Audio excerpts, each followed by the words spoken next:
What's up, everybody, and welcome to Hunting Pixels, the Culture Bop video game podcast. I am your host, the Bebop Man, Josh McMullen, and I am joined this week by Austin New Tech Stevens and my other co-host. I guess Austin's not a co-host, right? Because I didn't call him that. I fucked up on Dylan's last time, and now I'm fucking up on Austin's. Damn. And Dylan Console Wars Martin. What's up, fellas? What's up? How are you two fuckers doing? Man, I feel violated. I'd just be vibing. As you probably should. And that comment, if you don't even put that conversation in at the beginning, that's going to sound real bad because there's no context behind it whatsoever. Now I'm definitely not putting it That's in. Good. That's probably for the best. I'll take the bullet, not going to lie. Anyway. Boy. Well, it's nice to be back here recording with you guys. We had to postpone a couple days because, I don't even remember what. Life gets in the way. Yeah. I just move on. You got to do what you got to do. Yeah, just move on. As you often do. Were you I think it was you in the back with me today. Or no, we were over down one of the aisles and talking to Dion, and Dion's so positive all the time. Oh, yeah. Yeah, and it kind of kills me. I mean, but it's good to have people like that in your life. Like, I really... Oh, yeah. Austin and Dion, they always, two people, Austin Stevens in the chat with us, not so much, but Austin that we work with. I'm a very negative person. I was like, hold on, what? Yeah. I'm cynical as fuck. Right. But those life is cancer. That's all. But positive people really help, like, when you're in the funky bits. And we're always surrounded by people like that at work. Yeah. Dion's kind of like my fucking lifeboat. He he seriously keeps fucking me from wanting to blow my brains out every day I go into work. Yeah, I feel like he drinks a copious amount of alcohol and we just don't know it. You know what? Probably. Or well, you got him addicted to WoW, so that's the thing that he does. It could be. He goes home and he plays WoW and it's like, God, I hate my fucking life. Yeah. I mean, if that's what gets him through, man, Yeah, really. Yeah. All right. Cool. Well, why don't we just go ahead and get into what we've been doing since we last spoke? I think last time I talked about what we do in the shadows, and I'm going to talk about that again because I am now into season 2. And I think we only have like 4 episodes left. How many This seasons? show's really fucking funny. It's only 2 right now. Oh, okay. Both of them are on Hulu, which I found out that Dylan does not have earlier today. Or approve of. It upset me greatly that you don't have or approve of Hulu. No. Wait, why don't you approve of Hulu? I just have a problem with paying for anything and you're still getting ads. I understand that you can pay to not have ads, but why even? I don't know. It just makes me sick. Like, if I wanted that, I just watch TV. But that's just me. I don't know. I don't want to spend my money to not watch ads when I can go to other streaming services who already offer that. I don't even know how much it costs. I'm going to be real with you. However much Hulu no ads costs, I have no idea. What is Hulu with no ads is $12. It's the same as Netflix. Well, that's not bad because I honestly thought it was like 20. Oh, no. I'm still not good. I wouldn't be paying $20 for Hulu, honestly. I used to pay $50 for Hulu, and it wasn't great. What? Used to be Yeah, what? I used to pay $50 for Hulu. What? Because I used to do the live TV add-on. Oh, okay. Good. And it's not fucking worth it. Oh, okay. Not fucking worth it at all. Okay. Yeah, dude, I had that shit for like 2 months, and I was like, nah, fuck this. I'm done. Yeah, I did Sling, and I still do Sling during the football season just so I can catch, football. But, like, I really think that those are huge ripoffs. Like, to get all the channels that you would want, and it's not even like a full cable package worth of shit, but like if you want everything that you possibly want out of Sling, you have to pay fucking $50 a month. At that point, why am I not just paying for cable? Right. Like, yeah. I mean, I didn't know the other thing was $12 though. That changes very little, but that's more appealing than well. How much is normal Hulu? Is it just free? 6. 6. Well, why wouldn't you just pay the 12? Yeah, that's what I'm saying. That's the whole reason that I have it. So, well, I mean, if there's good shows on Hulu, maybe I'll change. Maybe you swayed me because I really thought it was like $20. Hulu's got exclusive streaming rights to. I believe they do now. They didn't before, but I believe they have exclusive streaming rights for It's Always Sunny, which is one of the greatest comedies ever. What? Who's getting? I'm not a fan. Getting The Office, dude. It's Always Sunny is so fucking funny. That's one of my favorite comedies. It's Always Sunny in Philadelphia. I get it. Have you never heard of it? No, I mean, I think I know like Danny DeVito's in it. Maybe. Yes. That is literally all I know about it. Oh, it's very funny. Austin has bad taste in everything, so he thinks it's bad. But no, I don't think it's bad. I think for what it is, it's a good show. It's just not my cup of tea. It's just not like it's funny. It's fucking hilarious. But it's like a whole bunch of bad people doing bad things.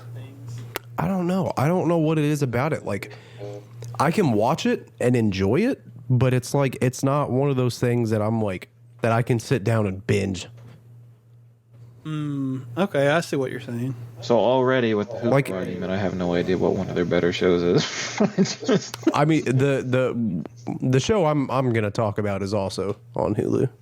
Yeah. Well, good. Well, anyway, yeah. Getting back to that, we're on season 2 now, and season 1 started out kind of on the slower side, and then really picked up towards like the back half.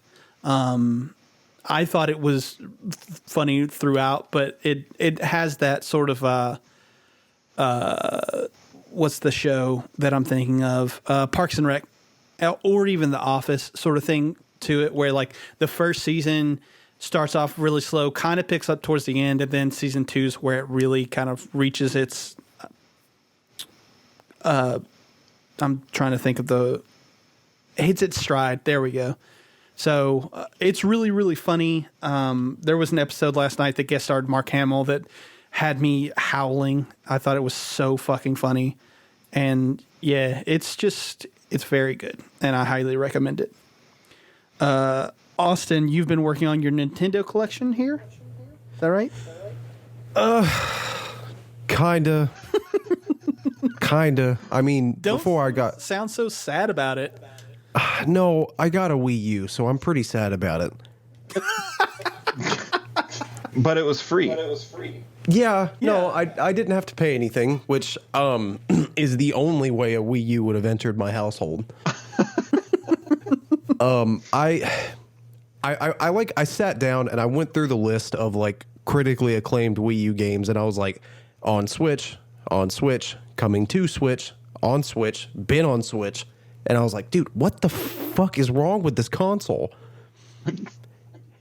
And then I went to the eShop, and I started looking through the eShop, and I was like, okay, the eShop was the saving grace of this console. Yes. Because the eShop on the Wii U is the best eShop on any Nintendo console to date. Like, it is phenomenal. They've got DS games, they've got fucking 60, all the critically acclaimed, like any good 64 game you can think of exists on the Wii U's eShop. That's pretty sick. I've been playing the shit out of Pokemon Snap, dude. That is awesome. It's relaxing as hell for whatever fucking reason. I saw pretty much every Zelda game to my knowledge, except with the exception of the Game Boy Color ones. Pretty much every Zelda game up to Breath of the Wild is on the eShop for the Wii U, like Skyward Sword and shit like that. So I might have to sit down and play Skyward Sword because that's one of the few Zelda games that I've never played. Oh, really? That's a good opportunity. But yeah, it's the motion controls kind of turned me off from it. I forgot about that. The motion controls just didn't seem all that great, so it kind of turned me off from ever trying it. But didn't they with the Wii U remake of that game? Didn't they take the motion controls out and fit it towards like an actual controller? I don't know. I'm not sure of that. I hope that's the case. I know with the Wii port of Twilight Princess, they added motion controls to it if you want to play it like that. I don't know why you would, but the option is certainly there. But I also know for the Wii, it was either the Wii U port or the Wii port or the Wii U remake. Because for some reason, Twilight Princess and Wind Waker just get remade on fucking everything. I can't remember if it was the Wii U port of Twilight Princess or the Wii port of Twilight Princess, but one of them is actually mirrored to the original GameCube game. Like, all the layouts are just mirrored. And that sounds terrible. But I don't know. I've also have yet to actually sit down and play Twilight Princess as an adult. So, because I'm in the process of getting my copy of Twilight Princess graded because it's in perfect condition. So I was like, why not? Why not just add to the value by getting it graded and see how close to a 10. I don't think it'll get a 10. I think it might get an 8 or a 9. But a graded 9 copy of Twilight Princess that has everything included, like complete inbox, is still worth like $400. Oh, Jesus. So it's worth a shot. Even if I get an 8, that's still not that much worse. I've never seen a 10, though. I've never seen a listing for a 10 or how much it goes for, and I'm really curious to see that. But I know it's not going to get a 10. There's some minor scratches on the case, and not on the disc. The disc is actually in flawless condition, but the manual and the case have some rips and tears here and there, so it's not going to get a fucking 10, but maybe an 8. I'm shooting for an 8. Cool. Did you get anything else other than Skyward Sword? No, not yet. Well, on the Wii U, I picked up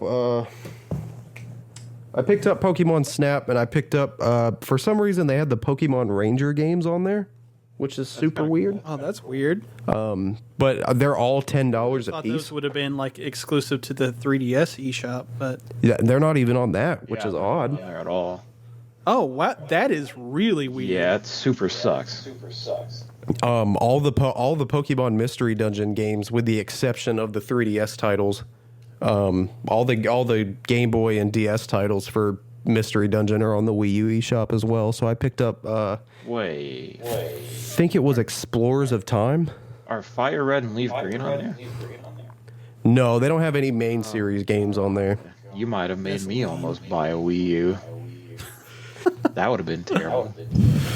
Right. I think it's worth. I think a Wii U is worth it if you've never had one and you can find one for a good price. I just never had one. It was like the Wii. I never had one. Yeah, and then that came out, and it honestly reminded me of like a flea market console. Like it's supposed to be a mainstream like console, but then you look at it and it's like, ew. I honestly, I don't know how people played it because the gamepad itself is the most uncomfortable thing I've ever used to play a game with. Jesus, yes. But that's it. That's all I've been up to. Cool. Well, I watched a little movie on. Oh yeah, I keep forgetting to look this up, but I watched a little movie called Relic, and I already talked to Dylan about this, but it's a Australian horror film that came out earlier this year. I want to say February, and it's in the same sort of. I don't want to say it's in the same sort of vein as The Babadook because it is and it isn't. Like, it's not as overt with its horror as The Babadook was, but it still is in that vein where it takes like someone's personal story and their personal journey and then kind of highlights the horror of that. Like you guys have seen The Babadook, right? I've not. Oh, really? Yeah.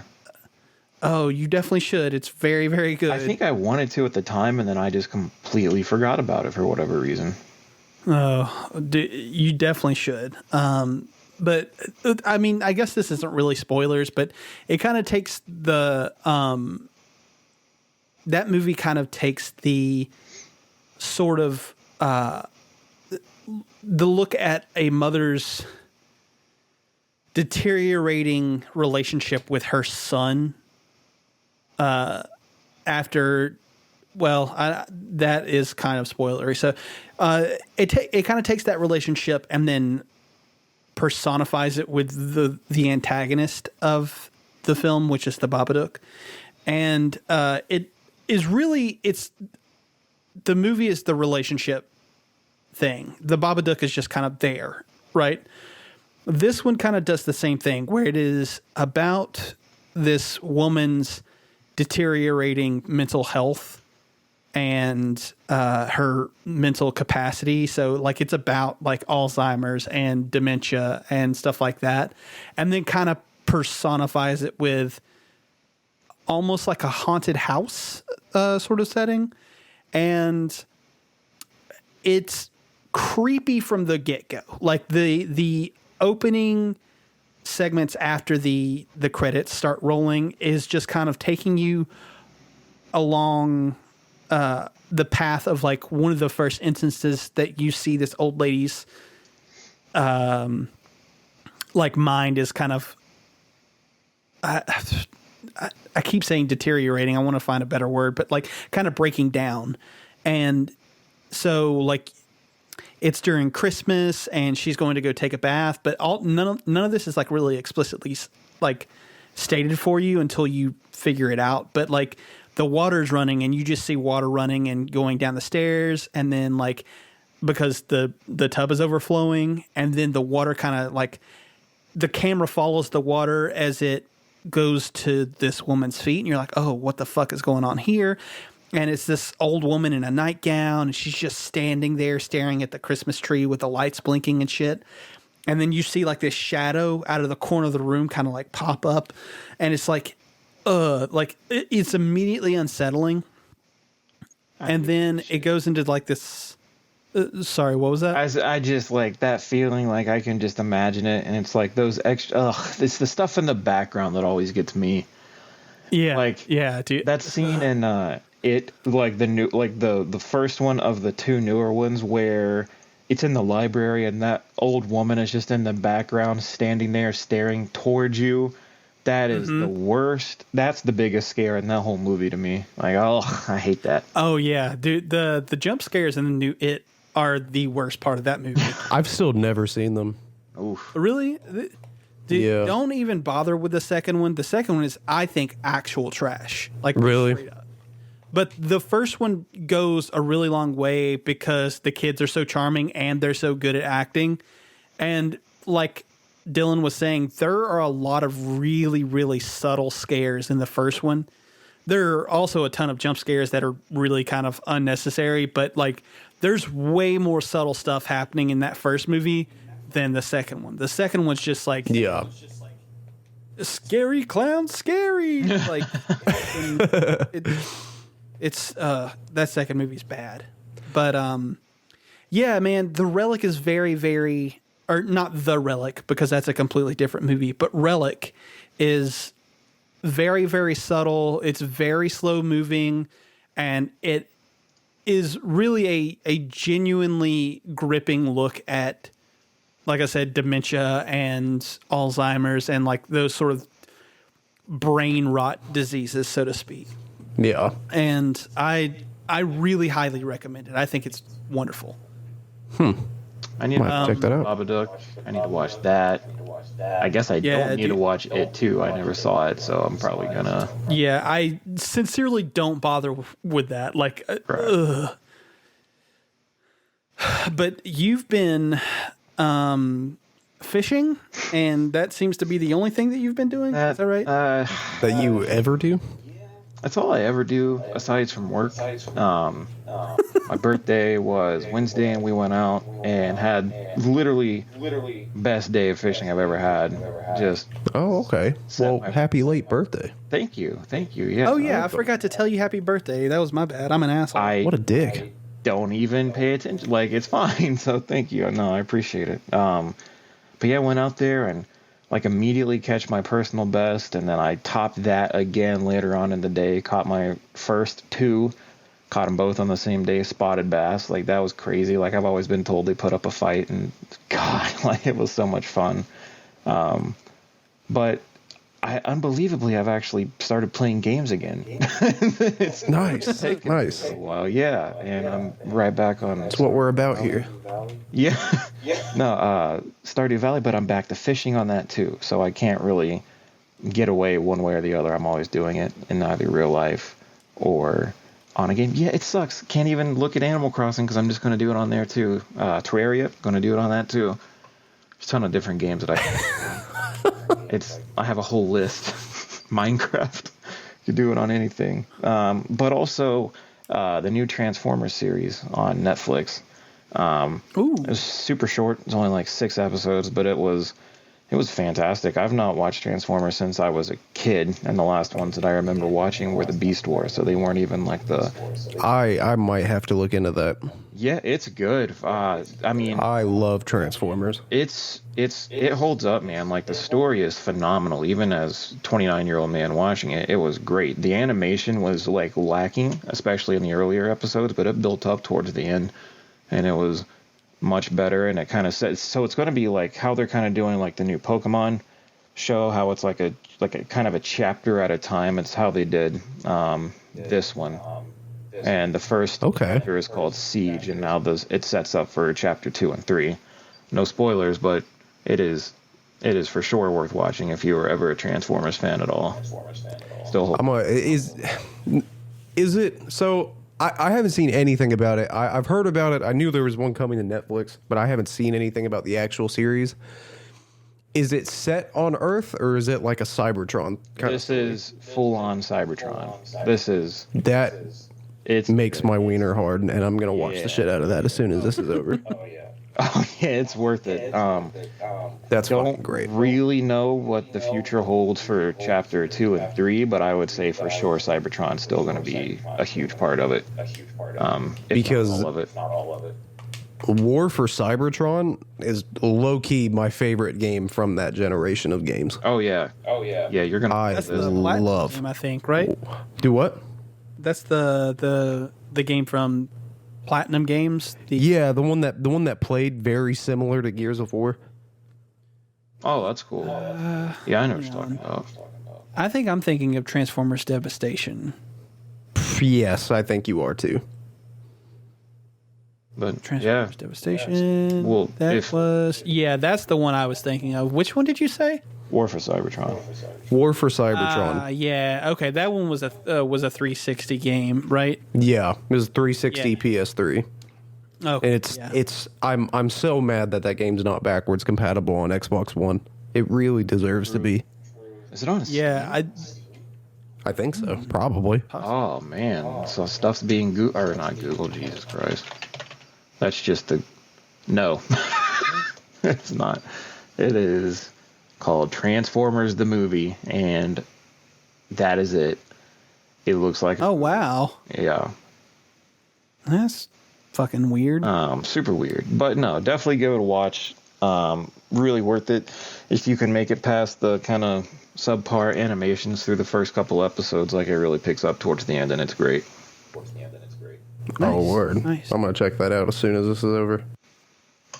Well, I've also been watching a Netflix series called The Politician. Me and Kayla started watching this. I don't want to say like a week ago, maybe 2 weeks ago, and so it's from Ryan Murphy, who is the co-creator of American Horror Story, Glee, Nip Tuck, like 1,000 different fucking shows, and it has his touch marks all over it, like quippy little dialogue, like young characters who have like relationships with one another, but really none of the characters are well formed outside of, say, like one or two. And the thing about Ryan Murphy's shows is that even if they're not good, they're incredibly watchable. Like really, really, really watchable. And like, just for instance, I really love, I think, the first two seasons of American Horror Story. I think the first one specifically is great in season 2. Even though it's trying to say something, it doesn't quite pull it off, but it's still really, really good. Season 3 is where it lost me for a real long time. And the thing is season 3 is still really watchable. Like, it's really well shot. Like, it's really well acted. Like, it just, for whatever reason, seasons 3 and 4, I think even season 5, yes, because season 5 is Hotel.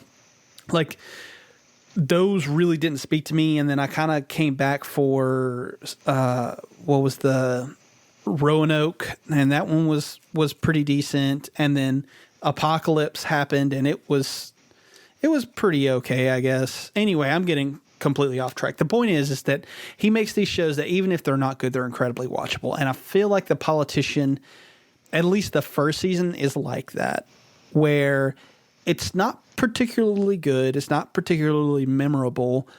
There are some good character moments in the very beginning and towards the very end. But overall, the thing is, it's just entertaining. And that's kind of all it is, which sucks because I feel like there are some really, really good themes that are in there about like what kids are kind of, for lack of a better term, what they're kind of forced to focus on, like the weight of expectations, if that makes sense. And like, there's some really good ideas that I think could have been sort of followed, but they're just kind of like there in the beginning and then just dropped completely. Like, to focus on this sort of like quippy dialogue, like sort of like high school wannabe West Wing sort of shit. And it's really well shot, but I have a problem with it because it kind of rips off Wes Anderson like a lot. And I don't know, man. Like, season 2 is significantly better to me because there is more there, like character-wise. Like, we get to know a few of the characters a little bit better, but they're still almost one-note stereotypes, and it just kind of sucks because it has potential. It has a lot of really, really good potential, but it just squanders that in favor of being like appealing to kind of like the lowest common denominator. It has to be watchable so it doesn't sink its teeth into the themes that it wants to follow, if that makes sense. Yeah. So I'm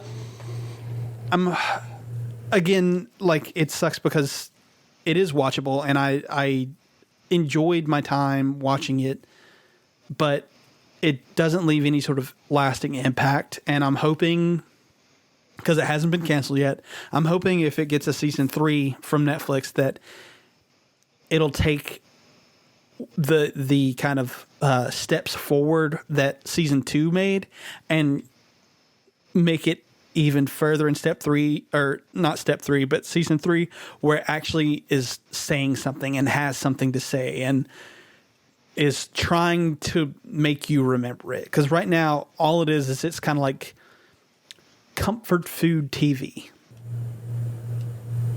Yeah. So, but with that said, I think we've wrapped everything up. So why don't we go on to our main topic? And our main topic this week is going to, I guess, revolve around what we have in the very near future. And so the console wars, as we know them, have kind of just deteriorated since the initial console war of the early 90s. Like, the one between the powerhouse of Nintendo and the sort of brash newcomer Sega. And then, the following generation saw a new competitor enter the fray with like Sony and the super mega successful console that was, the PS1.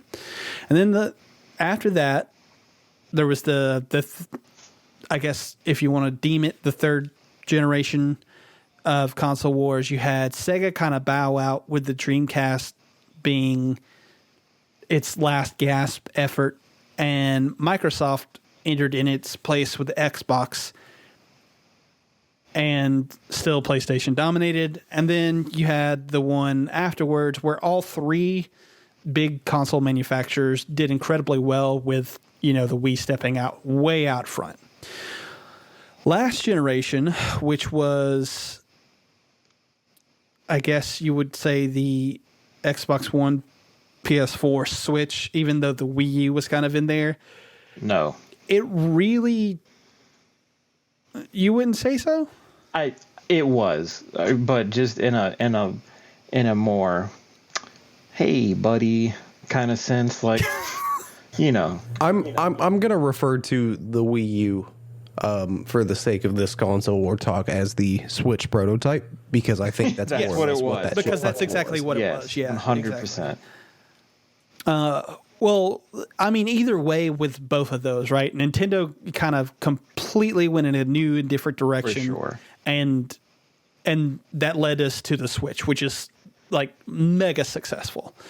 And then PlayStation jumped out to a really big lead over everybody, with Microsoft being that sort of like, hey, me too sort of thing, even though the Xbox One didn't do nearly as successful as the PS4. No, it did not, unfortunately. Right. So the thing is that the console wars kind of have remained here with fanboys, both sides being kind of like diametrically opposed to one another. But there's like a whole nother set of people who just think that the console wars have died out. And with the new console generations on the horizons, what we're really here to talk about is this next generation of consoles and whether the war between the consoles is still here or whether it's kind of dead. So, I mean, I'll open it up to you guys, really. Do you guys think that the console wars are here still, or have they died out? And if they haven't died, do you think they even matter? I think the console wars is still there, but I'm gonna be honest. I think the console wars really only matter at this point to like Reddit and other internet trolls. I agree. Yeah. As a collector, I don't really give a shit about it. Because in my opinion, Nintendo is superior to everything. It's okay to be wrong, Austin. Well, obviously, spec-wise, no. Nintendo doesn't hold a fucking candle to even the PS4 and the Xbox One. And I'm really curious to see what Nintendo is going to do going forward with the Series X and the PS5 on the horizon. But I feel like the console wars died out really last generation. Like, and that might just be me in my circle of friends and other collectors. But no one cares at this point, Everyone that I know that's seriously into gaming, they have their preferred console, but like I had the PS4 and the Xbox and the Switch at one point all at the same time. I had my preferred console, which was the Switch, but for social gaming, I had the Xbox, and for the more single player stuff, I had the Switch and the PS4, which obviously it just depended on what exclusive I was in the mood to play at the time. But I feel like unless you're looking really hard into the specs of the consoles, which spec-wise, it does seem like the Series X is going to have some advantages over the PS5. But at the same time, they're both offering 8K support, which is, unless you're playing on a 120-inch TV, that does not matter.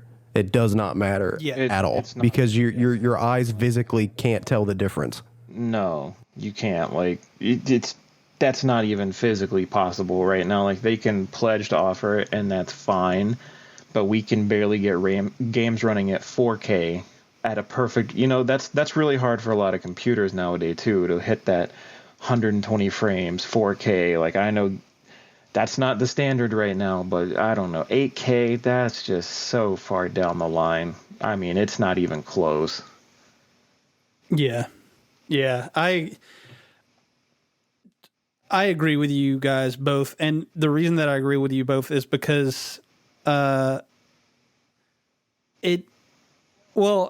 not really viable right now, right? I mean, they're not making 8K TVs. No. And this is something that I wanted to touch on specifically, where I think I'll drop this into maybe a conversation for next week, but like, to me, I don't understand what this new generation is going to do. Like, it's going to make things prettier, okay, but to me, it's not so much a console war anymore, so much as a differentiating of what people do. Like, just PlayStation has gone a completely different route than Microsoft, and Nintendo has gone a completely different route than the other two. So, like, they're all three set on three different paths, and it's like you still have, like Austin said, the trolls on Reddit and message boards who were like, yeah, like for instance, I saw a Twitter thread this morning that was saying something about the differences between the PS4 or not the PS4, the PS5 and the Xbox One X, Series X, or whatever it's called. And they were saying that, like, the Xbox Series X is going to be doo-doo because of its lack of exclusives or something like that. Mm-hmm. And, like, that's all fine and dandy. And they also, like, said something about, like, what are you going to use all that power for when you have Halo that looks like shit? And again, that's all fine and dandy, but that's not what Microsoft is doing anymore. Microsoft's not trying to compete with Sony in the console space anymore. At least I don't think they are. And I mean, to that point, I don't think that the console wars matter outside of the very vocal few people on Twitter and Reddit who are just there to kind of rile up the other side. And those people are fucking frustrating as hell, because can't we just enjoy the games? Can't we just enjoy the platform that we play on? Like, Austin is huge in Nintendo. I'm not over here because I like the PlayStation and the Xbox more, shitting on Austin for liking the Nintendo, being like, oh, you can't play Doom in its perfect form. You should just get a fucking PS4. Because if I was going to do that, like, I would be a PC guy. Like, I would play exclusively on PC. Yeah. If we're going to talk about whether or not the console wars are a thing, we also have to discuss how none of the consoles are as powerful as a good PC, and you have controller support there too. So what's your fucking excuse? You know what I mean? Yeah. So I don't know. I don't think they really matter anymore, and I think that I think they're dead, and for good reason. You're right. The console wars died out a long time ago, and the only people who are holding that viewpoint still are what you guys have both said. They're people on the internet who do not matter. Gaming is now a household thing.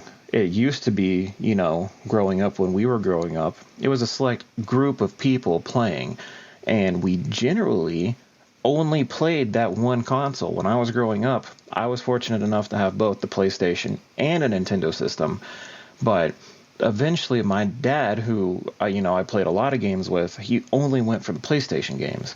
And then when I was on my own, really all I had were the Nintendo games. It wasn't later until I got the Xbox 360, and that became my primary console. But growing up, it was always one or the other and never both at the same time. But now we've moved into a place where gaming being a household thing, a lot of people have all three consoles. I'm sitting in a room with two Switches, one Switch Lite, PlayStation 4, an Xbox One X, and a PC. This is a very small room. What I'm saying is that people have brought everything into their house because gaming is just that. It's gaming. It's not supposed to be a war. It's supposed to bring you fun, and you're supposed to be able to play with your friends and be able to talk about it no matter what's going on. The cool thing that we've moved into now is not, hey, what game are you playing? Or, what system are you playing on? It's what game are you playing? And now we're moving to a place where crossplay is becoming a thing. I can play with my girlfriend on Apex, or not Apex Legends, but like Fortnite, or look at Modern Warfare now. Like, people can cross-play with different games. Rocket League can be played on the whole entire system that it's connected to. Games are integrating themselves now, and it's not because we're at a war. If we were at a war, all these people wouldn't want it. It's a collective thing, and that's the beautiful place we're in now. It's people holding, that fire still, those pitchforks and torches. It's like, what are you doing? You're not hurting anyone but yourself because you're not wanting to branch out. There's certain things with every console that gives you a benefit. Sony right now has so many exclusives, and they're doing so well, especially in the end of its life cycle. Just this year alone, releasing some of those games, it's been monumental for them. But then you look at Xbox, what they're doing, and they're acquiring developers for the next generation. And we already have great games on the horizon like Fable and Avowed coming from, developers that they've acquired during this life cycle to prepare for the next life cycle. And then Nintendo is just rocking out with the Switch. I've seen some of their numbers, and their sales are up by monumental amounts because of COVID. But there's a reason that everyone's turning to the Switch and not PlayStation or Xbox. It's the family system. You have so many family-friendly games on that some of these people that before the whole COVID outbreak, they did have a PlayStation or they did have an Xbox. But now they're going out to buy the Switch because look at how much is available on that too. And it's not that's not I'm the pretty console. sure that the Switch... I'm pretty sure the Switch is the best-selling console It is. every month this year. Absolutely. Yeah, their it has sales are been. up ridiculous amounts. It's been the best selling console since 2018, I believe. 2018 or 2019, but one of the two. It's been the best selling console since, and That was before the freaking outbreak, and now the outbreak happened, or the pandemic rather, and I think I just saw they're over 400% up in sales, if I'm not mistaken. I don't know where I saw that, but that's a big number. Sounds accurate. And all of that, it culminates down to people don't care anymore about a console war that should have never existed, because at the end of the day, we're all gamers. That's what we want to do, is play games. We want to talk about it and share experiences, whether I'm playing Stardew Valley on my PC or Austin's playing Skyward Sword on his Switch prototype. We just want to talk about games and share experiences, and that's what it comes down to. And we are so long past those days where it's about the fanboys on the forums blowing each other up. I mean, back when we were teenagers, maybe that was the cool thing to do, but now it's just like we want to come home at the end of the day and enjoy time with our family and friends.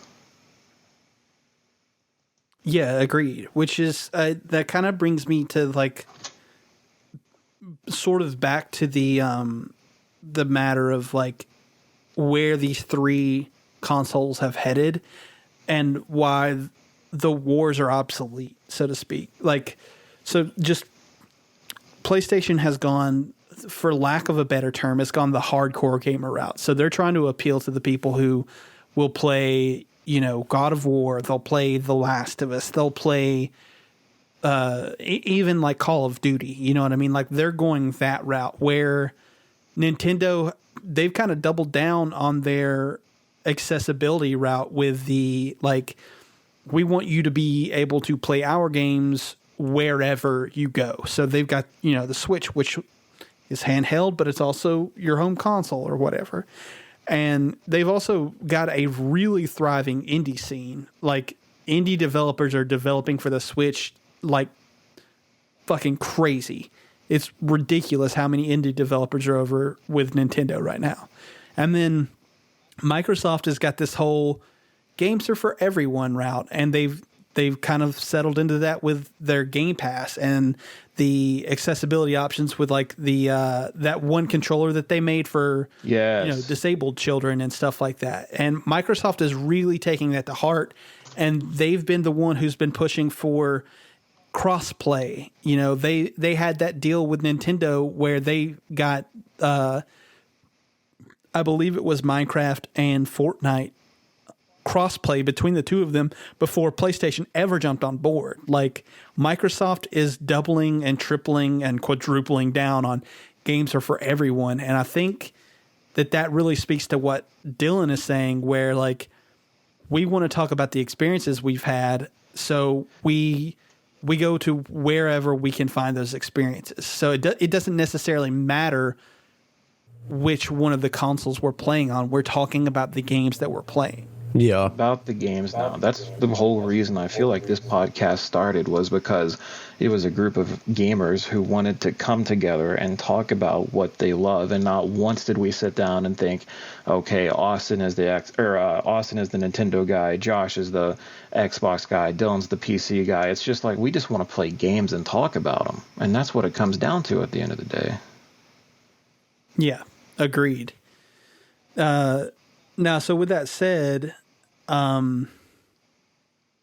there are two things that I think are still something to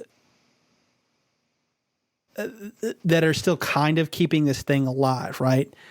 And that one of those things is exclusives. And I mean, I think we've kind of set our point where we're just talking about the games, but like, do you guys think that exclusives even matter anymore? Like, I think exclusives matter in the sense that it helps sell a console, but I don't think that that's a valid point to why you should have this console as opposed to this console, because it all comes down to what you want. But I mean, Sony is killing it with the exclusives. I mean, if you want to look at it from that regard, then it's a pretty... I mean, but you got to look at Nintendo, too, because Nintendo stuff is only their stuff. And look at Animal Crossing, Mario, Pokemon. You know, there's so many. It's like exclusives don't matter in the sense that my system is better than yours. It just matters about what you want to play. Yeah. That's agreed. Kind of the route with that I was going to take. Like, when I bought my second PS4, the only reason I bought that console was to play Spider-Man. That's it. Luckily, I was able to finish Spider-Man before that PS4 magically shit out on me. But I think they do, kind of like what Dylan said, they matter in a certain aspect, but even at the end of the day, different genres and franchises, it's all subjective. It all comes down to what you're into. Like, take Doom, for example. Doom is a phenomenal franchise. Doom Eternal, to the people that were into it, I can see how Doom Eternal would have been a 10 out of 10 game. I played the first three missions of it, and for what it was a phenomenal game. But first-person shooters, typically, with the exception of Halo, because I fucking love Halo, but with the exception of Halo, I'm not into first-person shooters. The only reason I play Modern Warfare is because all my other friends play Modern Warfare, and I play it with them.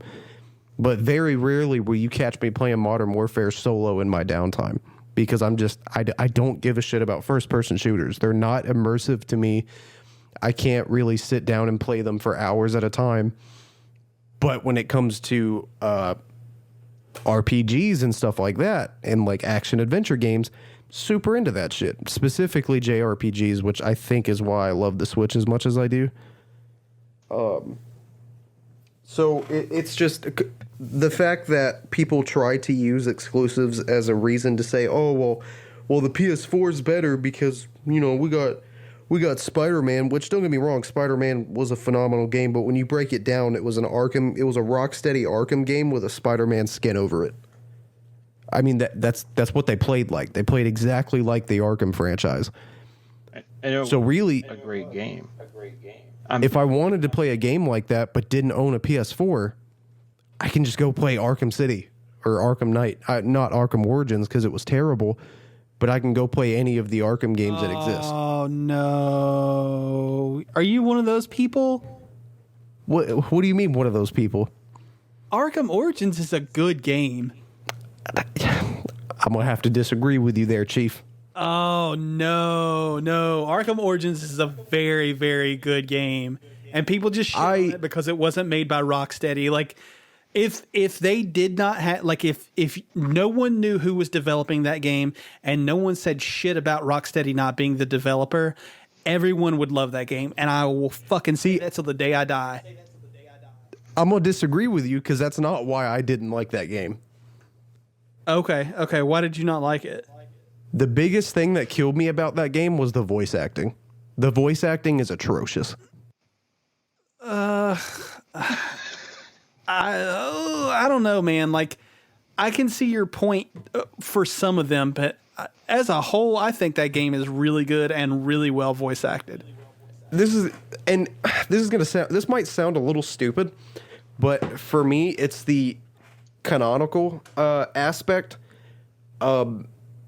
They did not have to switch every major voice the way that they did with that game. I think that the reason that they did that is because it was supposed to be a lower budget game and it was from a... Yeah, and it absolutely was because it was developed by Montreal. Yeah. But there was just something about the voice actors behind Batman and the Joker, they did not fit to me. They did not seem fitting to me. Dude, I straight up agree with you on the Joker. I like Troy Baker as a voice actor. I think he's very good, specifically in, like, I think he's excellent in both of the Last of Us games. And I don't remember who he voiced in Borderlands. But he was in one of the Borderlands games, and I remember liking him a lot in that. I think he overall is very good, but he did not... I did not like his Joker at all. Did he not do both Batman and Joker in Arkham Origins? No, he did Batman in the Telltale Batman games. But that's right. That's where I'm thinking of that from. That's right. And I want to say he voiced Joker in another project too. He may have voiced Joker in like one of the Lego Batman games. Yeah, I think that might be where I'm getting that from. But either way, it was just something about the voice acting, the pacing of the game. The game was glitchy as hell, by the way. I don't think it was. The fact that every single time I'm going to get in the bat plane to go somewhere, there's like a 10, 15 second glitch pause where the cinematic just stops. I mean, I don't know. I haven't played it in a while, so maybe you're right. But you also like Fallout, and those games are glitchy as fuck. So, yeah, that's fair. that's a fair. And it's not like I haven't recently played Arkham Origins. I played through Arkham Origins like 4 or 5 months ago. Okay. I mean, maybe I'm wrong because I genuinely haven't played it since it came out, and that was what 2013. It's for a low budget game because I kind of forgot about that aspect of it. Was that the game was it wasn't a low budget title, but it was certainly the budget was definitely lower than what Arkham City and what Arkham Knight had to work with. Yeah.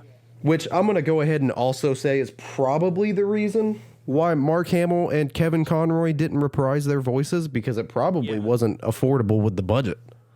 That's exactly what I think it was, but for what it was, it's not a bad game, but for me, it is definitely, if I'm going to replay an Arkham game, the last one on the list is going to be Arkham Origins.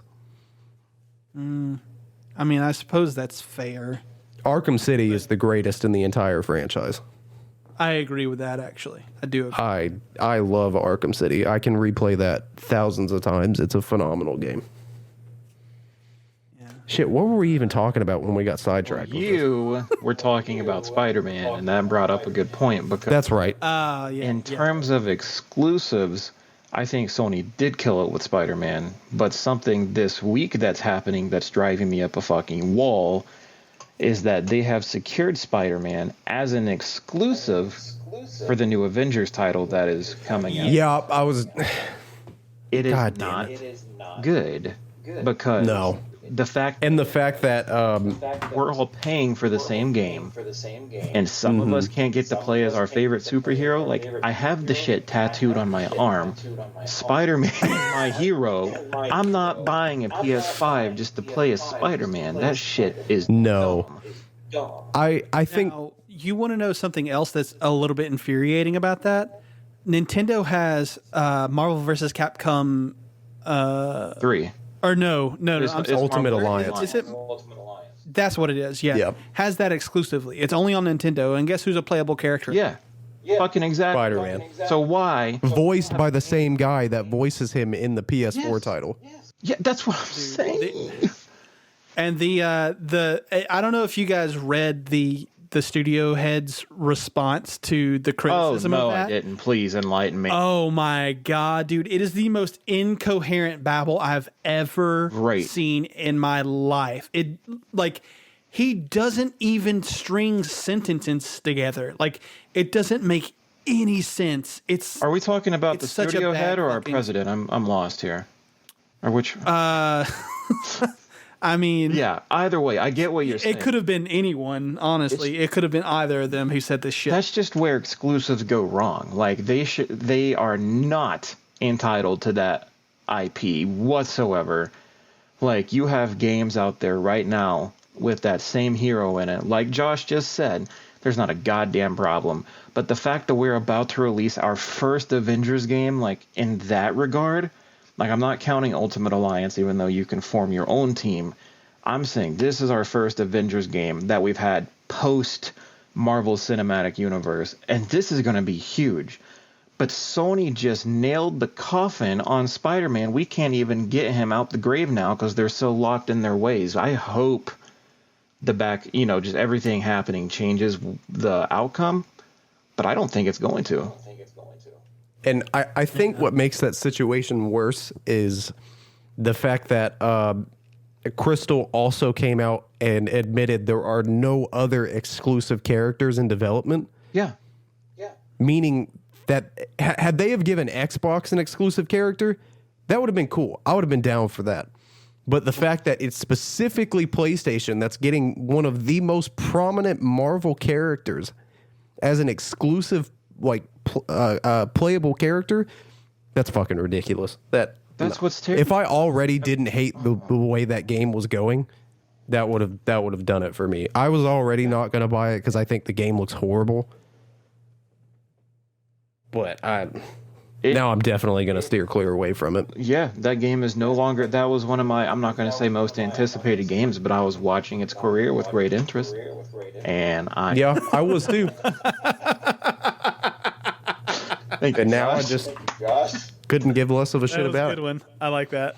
That was a very good one. Okay. But no, now it has lost all its steam, and I will not even... Unless they rectify it. And I want an apology because I feel personally offended that they did that. I specifically want... I want a formal, personalized apology. Yes. That's not too much to ask. And I don't know if you guys heard about this. Even though going back to the greater topic of console wars, this might actually make that situation worse. But there was some information floating around Reddit and other channels and other forums like that Microsoft was actually in the process of purchasing Warner Brothers Interactive. And then I saw that. And then it sparks the question, well, if they purchase Warner Brothers Interactive, because of how IPs kind of string down like that, is there the possibility of Batman games becoming exclusively Xbox titles? God. Well, since it's the entire gaming division of Warner Brothers, I would say yes. Yeah. And strictly because, like, if Microsoft just bought TT Games or just bought Rocksteady or whatever, they wouldn't necessarily have the agreement or like licenses or whatever, to make those exclusive because they don't own the IP. But if they buy the gaming division of Warner Brothers, including all of its studios, then they definitively would have rights to those characters. I kind of hope that that's the case. I kind of want that to happen. I just don't feel like they would lock Batman behind. I feel like they would let him venture out. Like, you know what I'm saying? Like that's the thing with Microsoft in particular is I don't think Microsoft is playing that game anymore. Microsoft owns Mojang and owns the Minecraft IP, but Minecraft is on every platform. Every single one. But am I not mistaken? Is the Minecraft version on PlayStation 4 still not the one that's caught up to where we are, though? Yeah, I think the PS4 one is lagging behind and everything else is up to date. But I think that has to do with Sony. I think you're right, because I'm pretty sure the Switch has the brand new update, if I'm not mistaken. So, dude, I didn't even know it was on Switch. Oh, really? I figured. Yeah, I figured as much. I mean, it's everywhere in its current form except the PlayStation. But like you said, generally Microsoft nowadays that I've seen wants to play fair. It wants to they really don't. They seem to not really give a shit about exclusive labels at this point. And that's why I love them as a company, because they're trying to play nice with Nintendo. Like, they're working with Nintendo on so much, and I think that's what gaming companies should do. But in the back of my head, I still see Sony over there, in the corner, my precious, doing that stuff, holding on to all its exclusives and stuff. But like everyone else just is like, yes, take my help. Microsoft helping Switch do what they need with the online thing. Is that still going on? Like, are they still working with Nintendo and trying to better their online systems?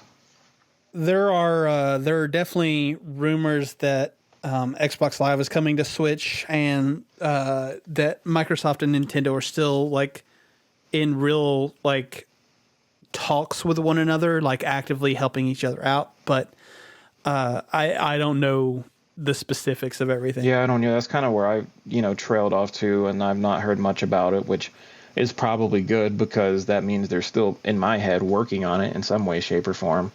So that's good.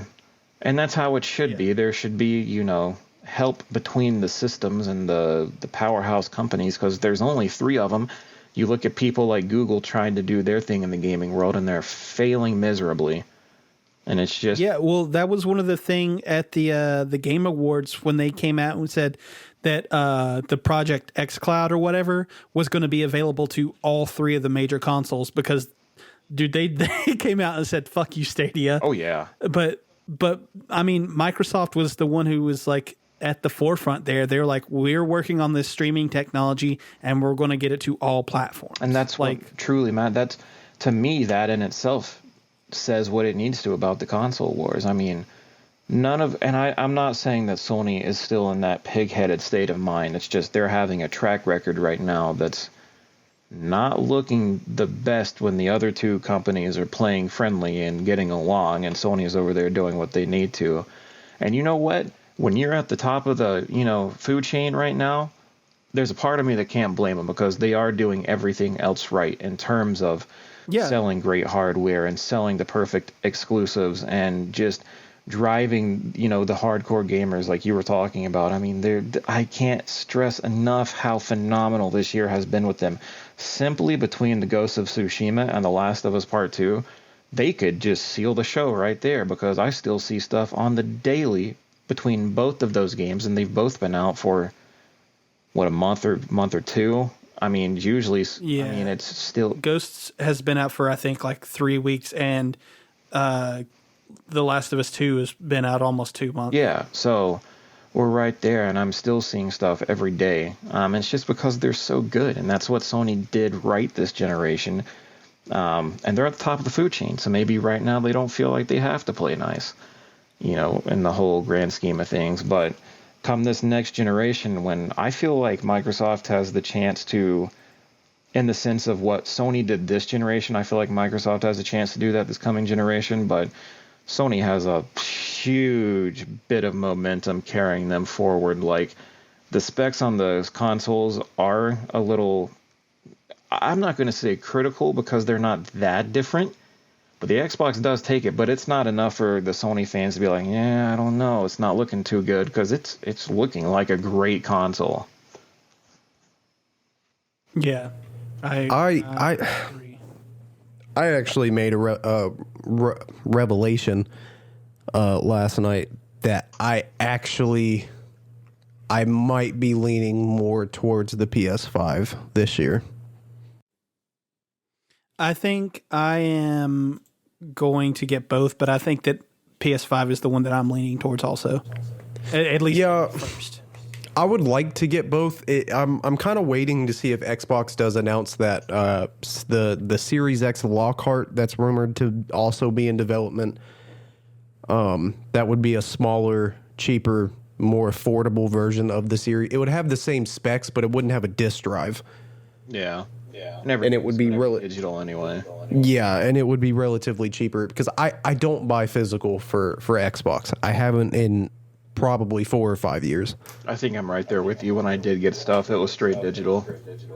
So I'm definitely leaning more towards the PS5 this year for the simple fact that Microsoft has come out and said, hey, there's not going to be any exclusive titles for the Series X for the first 1 to 2 years of launch. So there's no point in me rushing out and getting a Series X this year when I'm going to be able to play Halo Infinite on my Xbox One X. That's going to look almost just as good on a 4K console and a 4K TV. Yeah. Yep. Or I could get a PS5 and be able to play all those exclusives that I wouldn't have the chance to normally if I went with the Series X. That's that momentum. I mean, they are carrying themselves so proudly into this next generation that it's going to be close. I mean, in terms of the sales and everything, Nintendo's still rocking hard with the Switch. That's not going to slow down anytime soon. I mean, they still have great things on the horizon with Breath of the Wild 2 and the second expansion for Pokemon's coming out. Dude, I stuff all the time. My body cannot physically wait for when they announce Breath of the Wild 2. I'm pre-ordering the most expensive version of that game that exists. I think you've said that on every single episode. I was flashing back. I'm not even joking. I was like, this is deja vu. And you know what? I'm going to say it on every episode until that shit gets announced. Nintendo, please. Please help them out. Well, especially if, oh my God, if they do a limited edition Switch to coincide with it, oh my God. Oh my Lord, this guy. I would salivate. So we pretty much beat that dead horse. So why don't we go on and get to what we've been playing? And I will start us out with a game that you guys just sort of glossed over in Pokemon Shield. Oh, you're playing it still? Yeah. Off and on. Again, I'm not very far. I think I'm through 2 gyms now because I've just been playing it like here and there when I can. So, how mad do you guys want to get at me? Oh, shit. You better not. Oh, no. Don't piss me off. Don't make me mad. Don't tell me it's your favorite Pokemon game. Oh, no. Okay. That's what. No, that's X and Y, right? Oh, that's fine. I don't. Oh, God. I hate you. I hate you, Austin. It's X and Y were the pinnacle of the franchise. All right. Listen. I'm kidding. Those are actually my most hated games in the franchise. Here's the thing. I don't think Pokemon is for me anymore. Oh, that does make me a little sad and did make me mad. That actually kind of pulled up my heartstrings, though. Not even the original games? Well, so here's my problem. I think that Pokemon is still the same series that it was on the Game Boy Advance. Or not Game Boy Advance, the Game Boy, sorry. And that bothers me. Well, okay, so there have been a lot of quality of life changes, specifically in the last couple of games. Yeah. Like the getting the XP share at the start of the game and being able to accurately and in-game track IVs and EVs. Like, all of that stuff has really added to the quality of life with those games.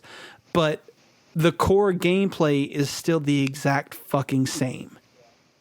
It's still go out, fight Pokemon to level up, catch Pokemon to get the Pokedex, and then go battle other people.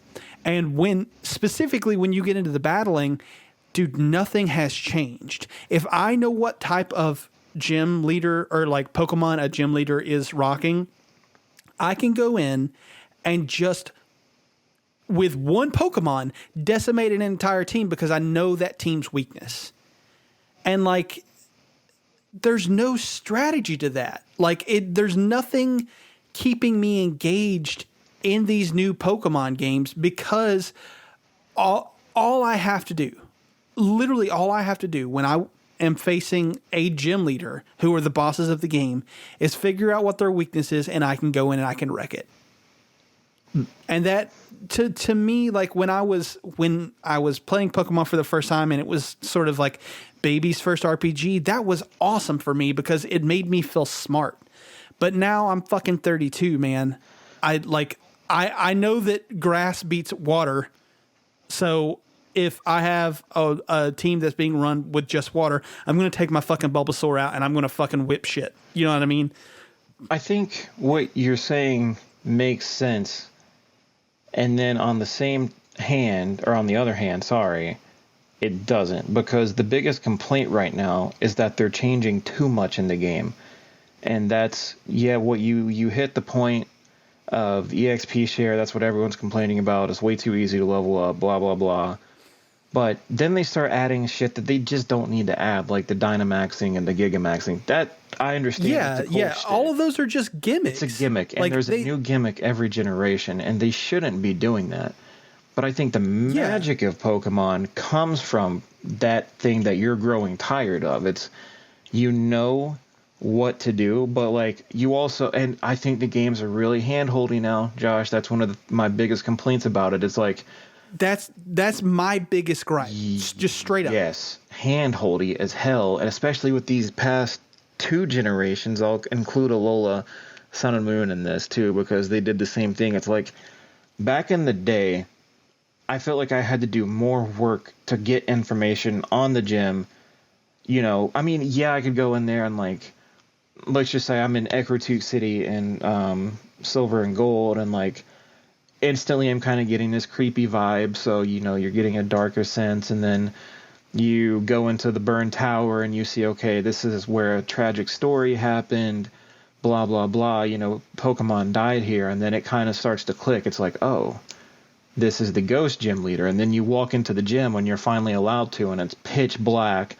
And you start going up against the practice trainers in the gym or whatever, and you're seeing the Ghastly on the Haunters come out. It's like you start to piece things together, bit by bit, and you fast forward to now, and it's almost blatantly telling you exactly what the person is before you walk into the gym. Like, there's no exploring. It was with Sword and Shield especially, it was just straightforward. There was no even story up until the last hour of the game, really.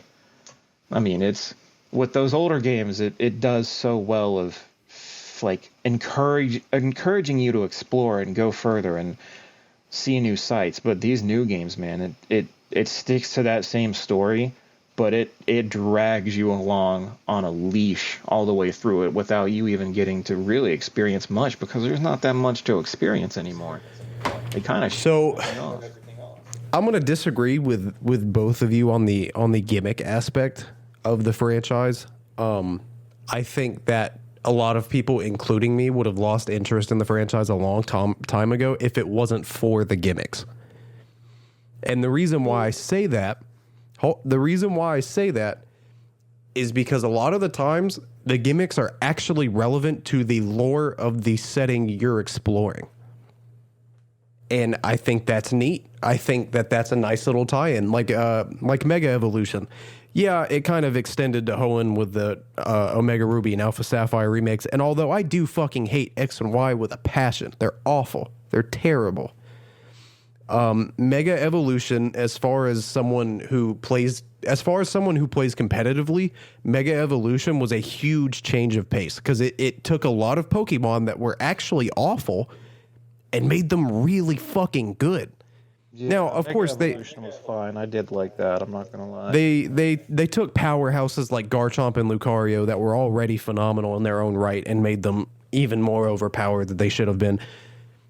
But they took Pokemon like Ampharos and Slowbro and Pidgeot, things you wouldn't probably use other than maybe an in-game only playthrough, and actually made them competitively viable by changing their stats and abilities. And even when you get to Sun and Moon with the Z moves, they're stupid. They don't make any sense, but they're involved in the lore of the region, and it goes back to the Ultra Beasts and the Ultra Dimensions and the energy that pours out of them, and collecting the Z crystals is kind of like a rite of passage for the trainers in Alola. And I thought that was neat. I thought that was really interesting how they took your standard gym formula, replaced it with the Z crystal, or what do they call island trials, I think is what they were called. Yeah. The island trials were like a rite of passage for the trainers that grew up in that region. And then I think it would have been cooler if they didn't do the Elite Four at the end of it. They really didn't have to bring that back, but I guess there's not really a whole lot they could have done other than the Elite Four. And what a lazy Elite Four it was. Come on. It was still better than X and Y's Elite Four. I didn't have a problem with X and Y, but that's another day, I guess. It was, and then when you get to Gigantamaxing in Sword and Shield, it has the lore behind Eternatus and the two pup wolf doggos. So yeah, it, so I like what you're saying, right? Like I completely get it. Here's my problem though. They write the lore. It's not like they have the lore of these Pokemon already written up when before they even start work on the new game. So they're intentionally adding gimmicks and then putting the lore to kind of back it up. That's my issue. Which, I mean, that's fine, I guess. If you want to add a new mechanic, you have to have the lore along with it. That to me makes sense. But that doesn't mean that the gimmicks themselves are good just because they're tied to lore, because they have to have a reasoning behind it. Does that make sense? That's where I'm coming from. That's why I do not, everything after Mega Evolution I do not like. I don't like the Z moves, and I certainly do not like the Dynamaxing, but I put up with it. I think, I don't know, I know Josh doesn't, and Dylan, I don't know about you. From a competitive player standpoint, Gigantamax is a million times better than Mega Evolution. Z moves don't really matter because you were able to do Z moves and Mega Evolution in Gen 7, and so I don't know. I don't miss those. But with it was a new breath of fresh air for the competitive scene because, in my opinion, Mega Evolutions were really fucking overpowered. Because the only way to get rid of that Mega Evolution was to knock that Pokemon out. They could switch it out, and it would stay Mega Evolved. And if it wasn't something that you had a response to, you would pretty much already lost that battle. There was really no coming back from that if you didn't have a response for that specific Mega Evolution. But when it comes to Gigantamax moves, or Gigantamax and Dynamax Pokemon, they're really powerful. They have a lot of HP and they can do a lot of damage. However, you only get it for 3 turns and you cannot switch out that Gigantamax Pokemon. So if you Gigantamax at the wrong time, you could cost yourself that match very, very easily. So I really like the Gigantamax mechanic is the word I guess I was looking for. And I do see what you're both saying about the gimmicks. I can get how those get kind of old, but I'm into it. I think they're pretty cool. Josh, I told you that as soon as you started talking about Sword and Shield, I was going to go off. I've been harboring a lot of rage with this game. They need it. There's a lot of things about Sword and Shield that I don't like. And here's my biggest complaint, right? So they're doing these things to kind of like quote unquote update the game. They're adding the Gigantamax and they're adding new Pokemon and stuff like that. What are you doing to make the game different? Like these things are not fundamentally like evolving what Pokemon is. It's still that rock, paper, scissors type of combat where you like with the same sort of like light RPG elements. Like they haven't even like they added those new kind of like regions where you can go around and it is semi like it's open world in those little regions. But like, why the fuck would you not just make Pokemon a fully open world game? Like, don't get me wrong. Don't get me wrong. There are things that I really genuinely like about what they've added over the years with Pokemon. Like, for instance, in Shield specifically, they have added the fact that like you can see the Pokemon that you're going to do battle with in the little like grassy areas or whatever. Right, yeah. And like that is awesome because if I see a Pokemon that I don't need to catch and I'm in a region that like I've already been through, then I don't have to fuck around and I can just go to where I need to go. And that's wonderful. That is a great, what's the word that I used earlier? Quality of life. That's a huge quality of life improvement. Well, it's immersive over what the games used to be. Yeah, exactly. It's not like if you were in actual Pokemon land or whatever, like you would be able to see the Pokemon in the grass because these motherfuckers are gigantic. Oh, yeah. Like they're not just like tiny little mice, you know, that you see in fields in Africa where you can't fucking see them. You know what I mean? Like you would be able to see these motherfuckers. They're like fucking 3 feet tall and weigh 5,000 pounds. Like you would be able to see these Pokemon. Yep. That is a huge scale difference. I'm just well, I remember back in the day when like the Pokedex would list like Snorlax is like 4'2" and it weighs 8,000 pounds. I'm like, goddamn, Snorlax. Yeah, I think like Jesus weighs like 7. Lay off the berries, G. Yeah, and the anime's hilarious when it comes to the scale because it's like in during the Gold and Silver days, you saw Ash just walking around carrying a Larvitar like it weighed nothing. And then you go back to the Pokédex and it weighs like 900 pounds. Like, damn, homie lifts, G. Right? Be able to walk around carrying I that. laughed really hard in Shield when like you see Charizard with what's his name, Leon, I think. And it's just as tall. Yeah, when it's just as tall as him, but that motherfucker weighs like 600 pounds. Yeah. Like, get the fuck out of here. Yeah, so here's the thing. I'm going to continue to play it because it is sort of that mind-numbingly, like, comfort food. I mean, that's what it is. Like, I'm kind of in the mood for an RPG, but I don't want to devote my time to, like, Dragon Age 11 right now, or finishing the Final Fantasy VII Remake, which I haven't finished yet. I don't want to devote the time to those RPGs because they actually do require a little bit more out of me. You know what I mean? Which, you know what? Actually, that kind of speaks to something. Dragon Age 11, right? I have put maybe 2 hours into it.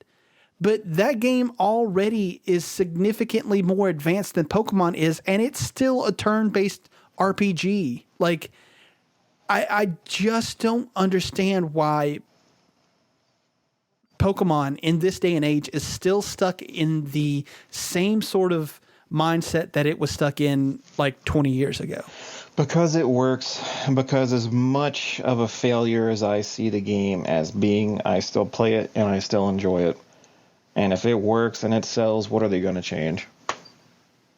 I mean, yeah, that's fair. And like I said, I'm going to continue to play it because it is that comfort food. It's just I have these problems with it, and I want something more because I know something more can be done. It can, you know what I mean? If they just spent the time on it. I feel like this was too rushed. Like, I would have been perfectly fine waiting 2 more years for another Pokemon game. Because what am I doing right now? I'm playing Pokemon Platinum. And I could have waited 2 more. The thing that a lot of people don't take into consideration with the Pokemon games is, and I know it sounds like I'm just kind of like biasly defending them at this point. Yeah, you biased fuck. No, okay, so but this is a valid argument. Game Freak as a whole, they can't take the time that I know Game Freak wants to take with these games. Contractually and legally, they can't.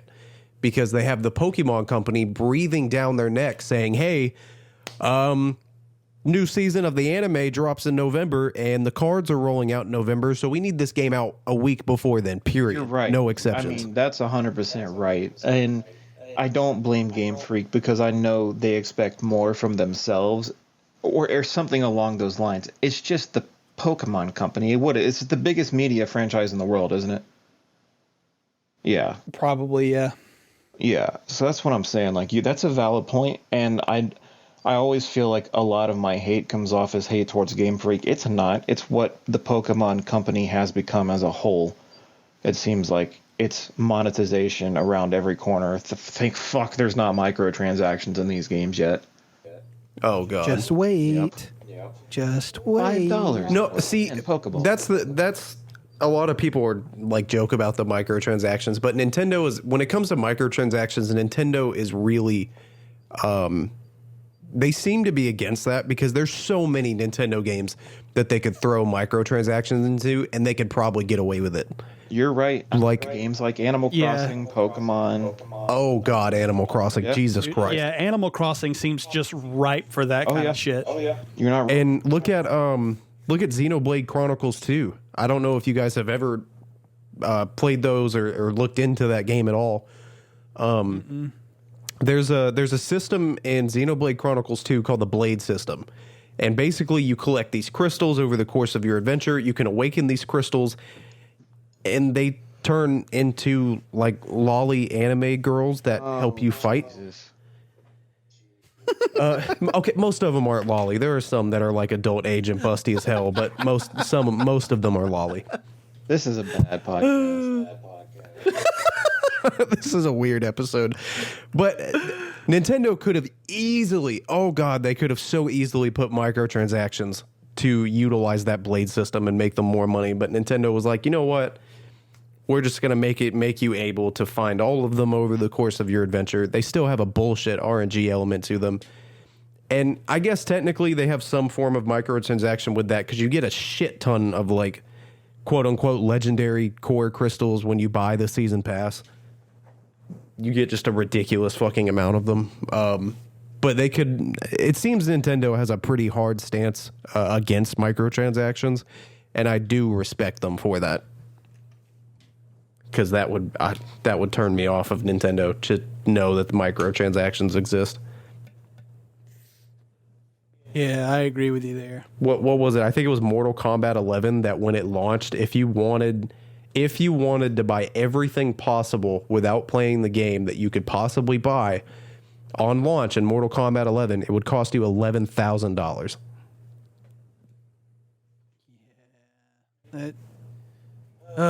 That's a completely different conversation to have. Honestly. Yeah, you started this whole thing with just telling me you've been playing Pokemon, whatever, by the way. Yeah.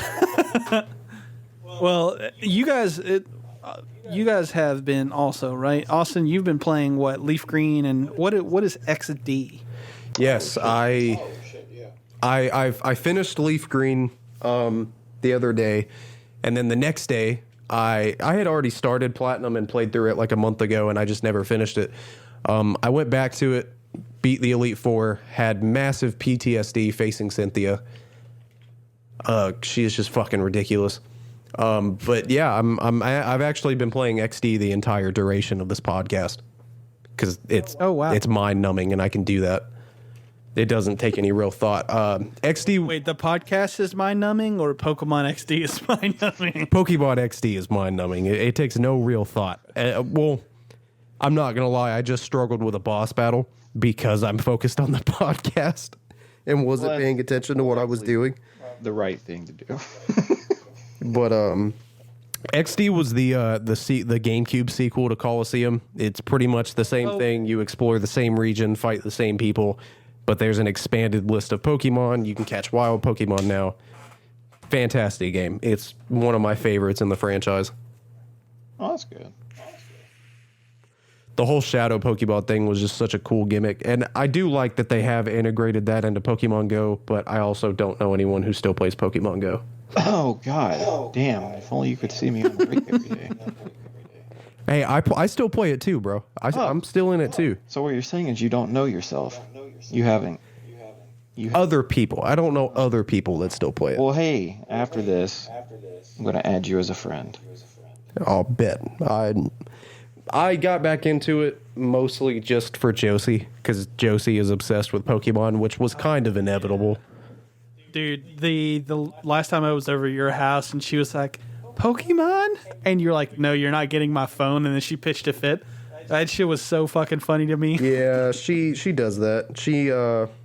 We used to let her, like, whenever we'd be watching TV or something, we used to let her just, like, play on our phones and do what she wanted, but it it got kind of out of control to the point where, like, we'd take the phone from her, we'd be like, all right, Josie, it's bedtime, and she would just fucking melt. And now we're just kind of like, okay, we're going to take a couple steps back, kid. You're getting some technology revoked. Well, so... Interesting. But that's why I started playing again, was because it was fun for us when we're... Because I live next to downtown Buford. I live right next to fucking Main Street. Yeah. So we'll take walks down Main Street and play Pokemon Go and shit like that pretty often.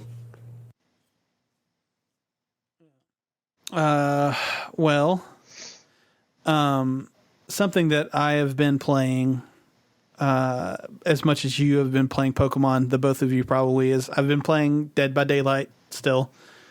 I won't bring this up every podcast, I swear, okay. But it's relevant right now because the new, for lack of a better term, season has started. So they instituted a bunch of new challenges to get through. Dude, it's really interesting. The characters that they're going through this time are oh my god. The hag is one of the killers that they're expounding lore on. And dude, I hate people who play as the fucking hag. Oh my god. I fucking hate it. I forget the other two characters that they're exploring and adding like kind of backstories to and stuff. But the game it's still super fun. I relayed to you guys the story, or no, I actually didn't tell you guys the story of what happened. But so the other night I was playing with my friend Sean, and then my he had to get off or whatever, so I was like, you know what, I'm going to do one last game. And I don't play as the killer because I suck as the killer. Like I don't fucking do it. And so I was like, well, I'm going to play one final game, and you know what, I'm just going to play as Michael because he's my favorite horror character. So I'm going to go ahead and I'm going to do it. And I hop in this game and immediately start just rolling up on these kids and like fucking up their day. And the match ended. They were able to open the door, but I still managed to sacrifice 3 of them before the final guy got out. So it was really, really fucking awesome for me because I suck as the killer. So like I went in there and wrecked shop, and I was like, oh fuck yeah. But the game's stupid fun. I mean, just it's really, really stupid fun, and I'm having a blast with it. So, Dylan, how's Pokemon Platinum treating you? Stardew Valley's treating me better. Fair enough. No, I mean, I was playing Platinum for a hot minute. I love playing it. And I still do play it like every few days. It's just that when I started playing Stardew Valley, you guys know I can't stop. It's so much fun, man. I was just, because I look at it from a different angle now. Again, I'm going to talk about fishing, but now that I've been going fishing a lot more in my downtime in real life, I can appreciate the fishing much more inside of Stardew Valley, because it's like I was asking, Sabrina, my girlfriend, earlier, where to go fishing in the game, and then she picked a location, and I went there, and I'm starting to catch largemouth bass and carp and rainbow trout, and these are fish that I either catch or I see on my outings, and it's just cool because I can invest myself in another type of way, and it's just so much more fun. I find new ways to love the game every time I go back and play, and it's, still number one for me. I don't have another game that comes close to Stardew Valley in terms of the happiness and the serenity that it provides me. Even Pokemon drives me fucking insane half the time, so that's why Stardew is just up there, man. Like, I have a good time every time I go back. And it's just, Josh, you're looking for one of those games that you want to play an RPG, but you don't want to delve into Final Fantasy or Dragon Quest. Stardew has a lot of RPG elements because, I'm leveling up my fishing, trying to get better at it. It's just one of those Speaking of Stardew Valley, I am super excited. Did you? That they announced. So what I thought was just an exclusive, the only physical edition that Stardew Valley ever got for the Switch was actually a Japanese only release, which makes sense why it's so expensive. Well, probably about 2 or 3 weeks ago, they actually announced that in America, for Switch owners, we are getting a physical release for Stardew Valley. Hell yeah, man. When's it coming out? I don't think it has a date yet. They just said, I think it just said winter 2020.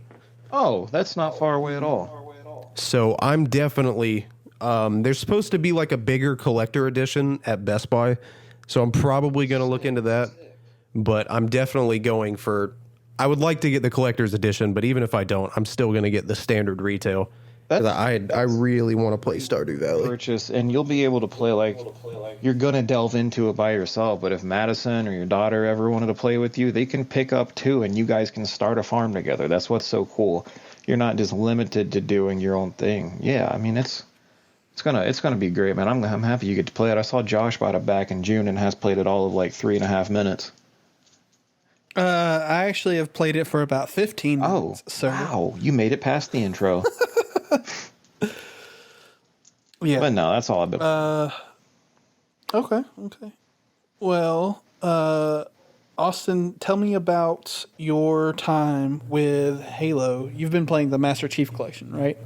Yeah, I've been playing a lot of the Master Chief Collection and a lot of Halo 5.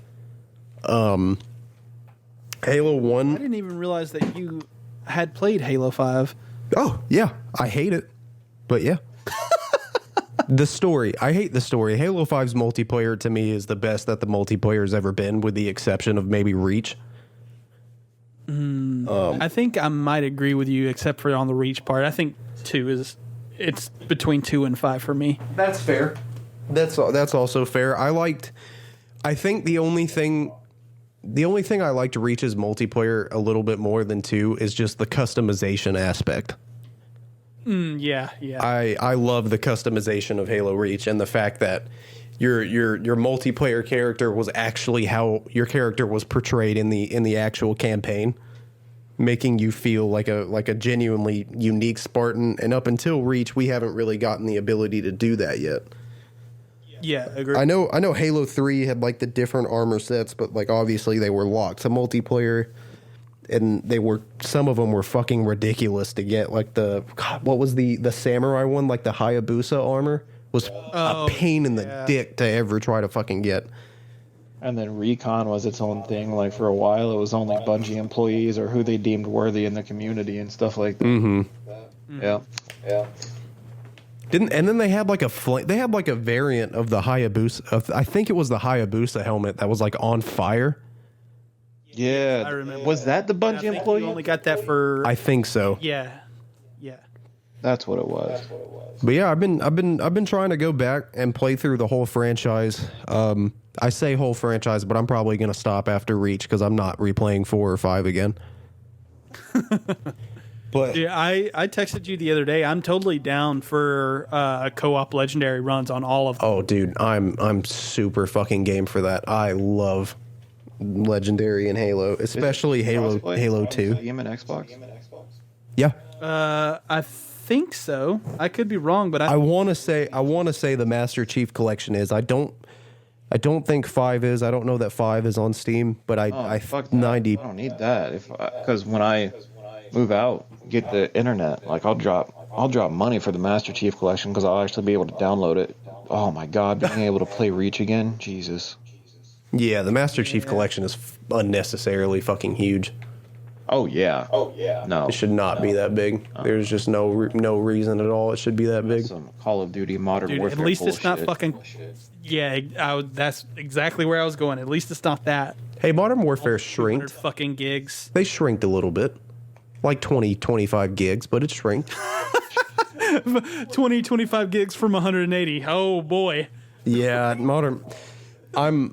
It's just fucking ridiculous, dude. I'm on the verge of uninstalling Modern Warfare.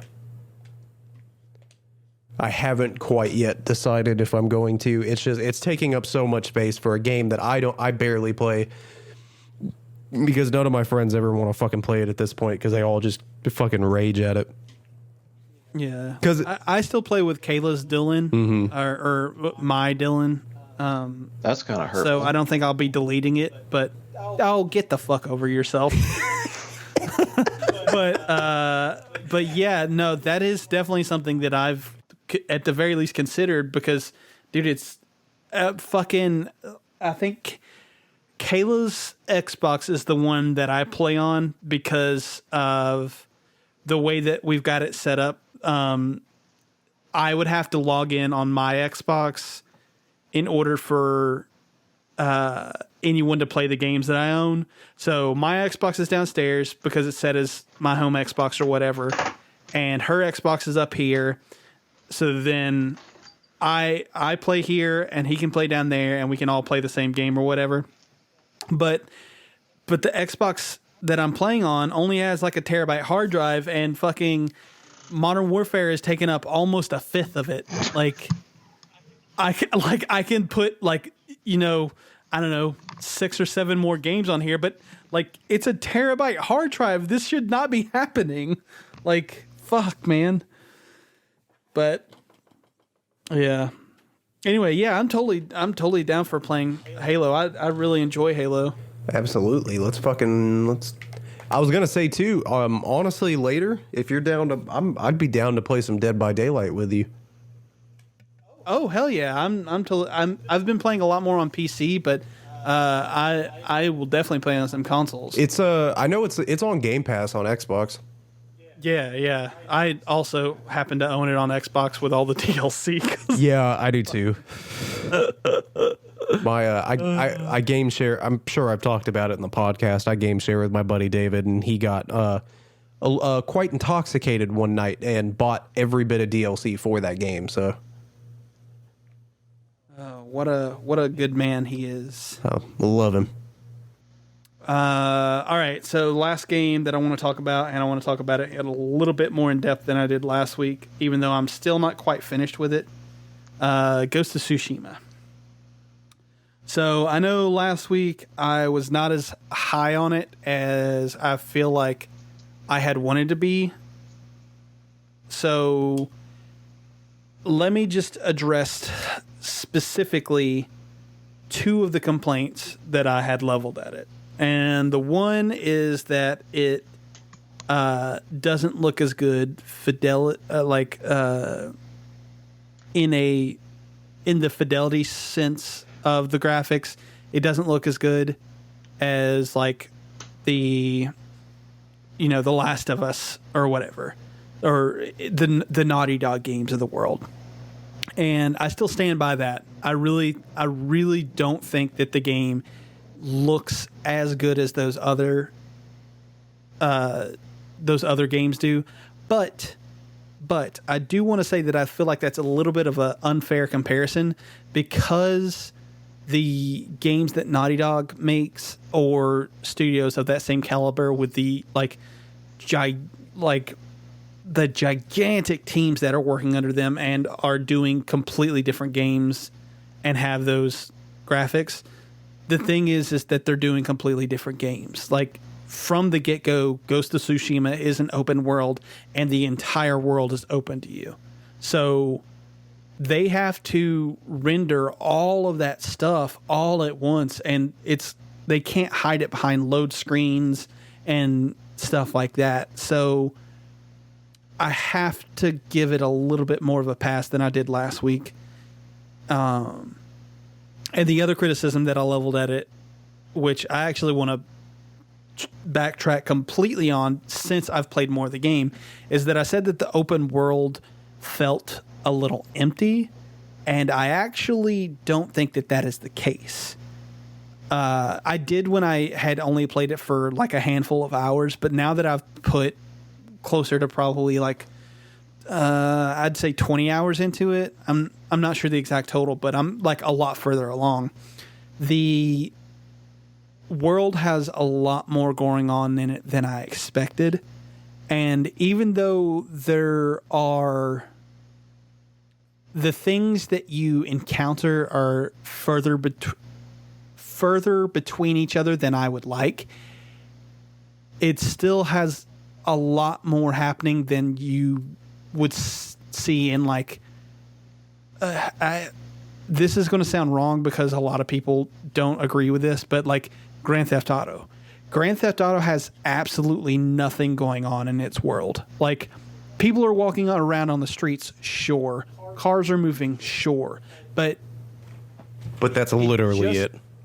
Yeah, that's it. It's like it's a facade of lived in.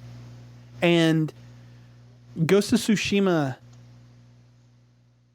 I initially thought was like that, where it has stuff going on, but like it's so few and far in between, and there's not really stuff that like happens outside of like scripted events. And I think that that's totally wrong. Like, there are scripted events for sure, but like just the other day I ran across this, like, it came out of nowhere. I was just riding my horse and I ran across this person who was selling goods, and when that happened, I got off, I started talking to them or whatever, and then these Mongolians just started like riding up the road towards us on their horses. They spotted us and started attacking, and like, that's not something that I was expecting, because I was like, oh, all this stuff is scripted, and it, like, that's just something that sort of, again, it just sort of happened. And I still think that there could be more stuff going on. Like, I think I've seen foxes, birds, and some deer. Apparently there's more animals. Like, apparently there are bears and stuff like that. But like, I feel like it's lacking kind of like an ecological sort of system to it, the same way that, say, like Red Dead Redemption is. But I feel like those two complaints that I leveled are valid, but also not as harmful to the overall game as I had let on. Because the game is, I want to say quickly, but I'm playing it at such a pace that it's kind of like not quick. But it's becoming my game of the year, I think. And the gameplay is just so solid. Like, the only complaint that I have about anything that has to do with the gameplay is that the camera doesn't have a lock on. So, like, if at any one point I wanted to flip the camera around and look at Jin in the face as he's running, I can do that. Whereas a lot of games have the the camera locked onto like the back of the protagonist or whatever. So when it comes to battling, the camera can kind of piss off and like it becomes awkward, and that kind of sucks. But overall, in terms of the gameplay, dude, the game is just fucking solid, and I'm really enjoying the combat system. It feels like a lot of planning went into it, because at first it kind of gives off a Assassin's Creed sort of vibe, and it is button mashy in that sort of way, but it requires more skill and requires you to kind of like learn the timing of your enemies and stuff like that, and also to know that like if something is coming your way, you've got to know that it's coming your way, and you've got to like take the appropriate actions to, you know, dodge or parry or whatever. So it really rewards learning the mechanics and learning the skills, and I really appreciate that. And it also, the another like criticism that I have towards it is that Jin kind of feels like a he almost feels like a cardboard character. Like he's just there, so to speak. Like there's some cool stuff with his character at the beginning where like you kind of get some of his backstory and learn like that he is kind of being conflicted about doing things that aren't the samurai way, which is being like super honorable, and like if you see an enemy you're supposed to call him out so you can fight him and shit like that, when someone else is telling him no, like you're going to get killed if you do that, you need to be stealthy and you need to take this motherfucker out in, you know, whatever. So he's kind of torn between doing that so that then he can help save his country from, you know, the Mongolian terrorist, or being prideful and going down the samurai way and, you know, trying to like be an honorable warrior. And that stuff kind of works, but it almost feels like it goes away, and maybe it'll get picked up more, because I think the main campaign of the story or whatever is 50 hours by itself, not counting the side stories and stuff like that. So I'm maybe halfway or a little under halfway. We'll see. But that's kind of disappointing. But the rest of the characters are really, really well fleshed out and have these awesome little like things to them. And their characters, like just for instance, the other day, and this isn't like one of the main characters, but it was like a little side mission that I ran up on. There was a guy who asked me to go and check on his family because it had been attacked by Mongolians or whatever, and so I go over there and I'm going to go to try to save his family or whatever. I fought off all the Mongolians. And then I can't find his family, so I'm like, oh, fuck. Like, maybe they ran away. You find some blood and find trails or whatever, and so you start following it and start tracking it, and then you end up in this river, and you find both of his wife and his child are dead. And then you go back to him to report, and he starts talking to you about how he's such a coward, and he wished that he hadn't run away, and blah, blah, blah. And then he says something about how he's going to go to one of the shrines, or I don't think it's a shrine, but one of the places where the people are like holding up, right? So I think he's going to be a character that comes back around. I mean, we'll see. But the fact of the matter is, like, he had a really awesome, well-written sort of like beginning chapter of his story if he remains around, where he feels bad for being a coward. And I like all of the characters that I've come through and played through most of their stories on have been that way, where, they feel bad about certain things, or like they're more characters than Jen is. And that's a little disappointing, but overall, I think the game is great. And I'm having a ton of fun with it. And I am really, really starting to fall in love with it, I think. Yeah, it's as a sort of side thing, I think we may have talked about it last week. I platinumed The Last of Us Part 2, and that game has gotten even better every time I've thought about it. I still don't think it's perfect, but it has raised up in my mind, and Ghost of Tsushima is even better than it, which to me is saying something.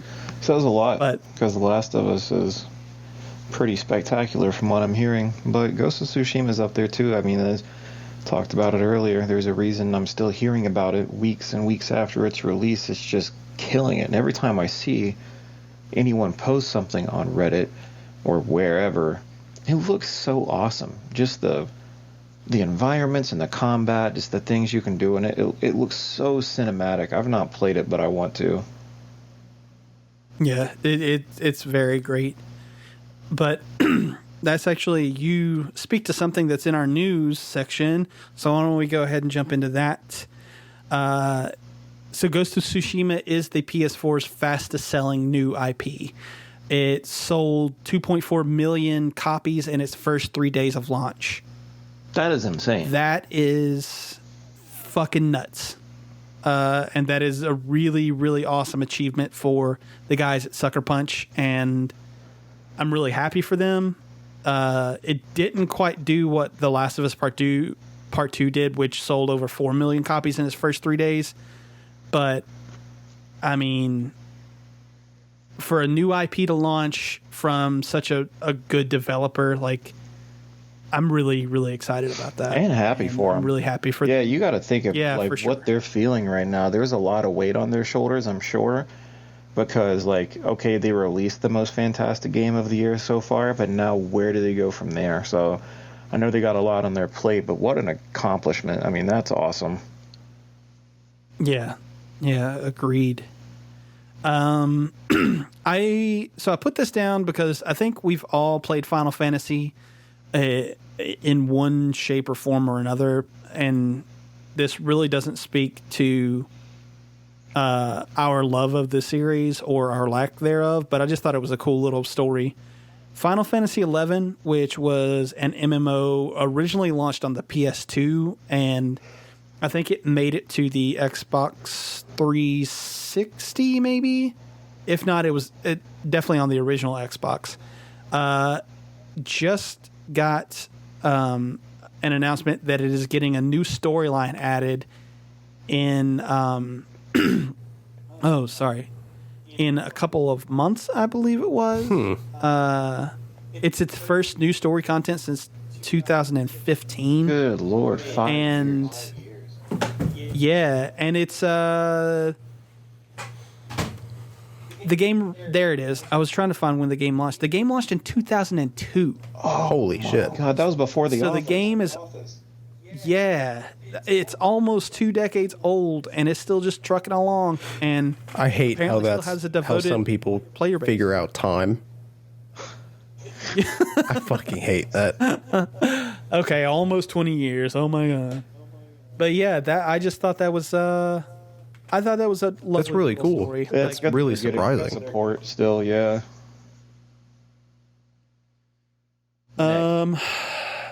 Next one. Okay, this is I feel like a big one. So we knew that Respawn had kind of switched over off of something to focus on Apex Legends, which came out, what was it, last year, I think? Apex Legends came out? I think it's that. Early last year, I think. I want to say it was early. Yeah, I feel like it was like March of last year. I could be wrong, but either way, so they were working on something and then came off of it to work on Apex Legends, right? Well, in a I think it was an earnings call from it was a financial call from EA. The COO and CFO Blake Jorgensen was answering some questions about acquiring new studios and brought up the process of acquiring Respawn Entertainment, and he said, quote, "It wasn't about Titanfall, and that's no offense to Titanfall. It's an amazing game, and we'll maybe see a Titanfall at some point sometime down the road." Oh, I hope so. So this is kind of turned the internet into a fucking further, because people want Titanfall 3, and Oh, dude, I would love that. ruled that out. Yeah, same. Like Apex Legends is fun, but Titanfall as a series, I think, is a much better game. And I want so badly for a Titanfall 3 to come. I think a lot of people do, but something positive we have going on right now is the Apex world is getting so much lore added to it with each new season, and that lore stems from Titanfall. So when Titanfall 3 comes out, not only does it have its two predecessors to work off of, but it also has everything else that we're seeing in the world of Apex Legends. And it's going to have some monumental just force behind it. Like, you're going to have so many fans that maybe haven't played Apex, but they did love Titanfall 1 and especially 2. And then it's like, you get the people who have love for both sides, and now they're super excited because there's a whole subreddit on Reddit for just Apex lore, and that lore stems from before everything with Titanfall. So we're getting so much extra in that world that when Titanfall 3 does come out later down the line, I truly believe it will, we're going to have I think it's going to be so much better than Titanfall 2, because the world is expanding, like, constantly. I think that's awesome. Yeah, I'm super stoked that they haven't forgotten about it. But one can only hope for Titanfall 3. I still go back and play Titanfall 2 every now and then. And it just came out on Steam recently, and that gave a huge boost to its player base. So that's good. So speaking of Steam, sort of speaking of Steam, people have been very adamant about their dislike for Epic Game Store. And one of the things is because it hasn't had mod support. But they recently announced that they are adding that functionality, and the first title that it is getting to participate or whatever is the MechWarrior 5 Mercenaries game. It's getting a beta launch, and I'm trying to find where it doesn't say the exact date that it's coming, but finally Epic Game Store is getting mod support, which is huge for people in the PC community.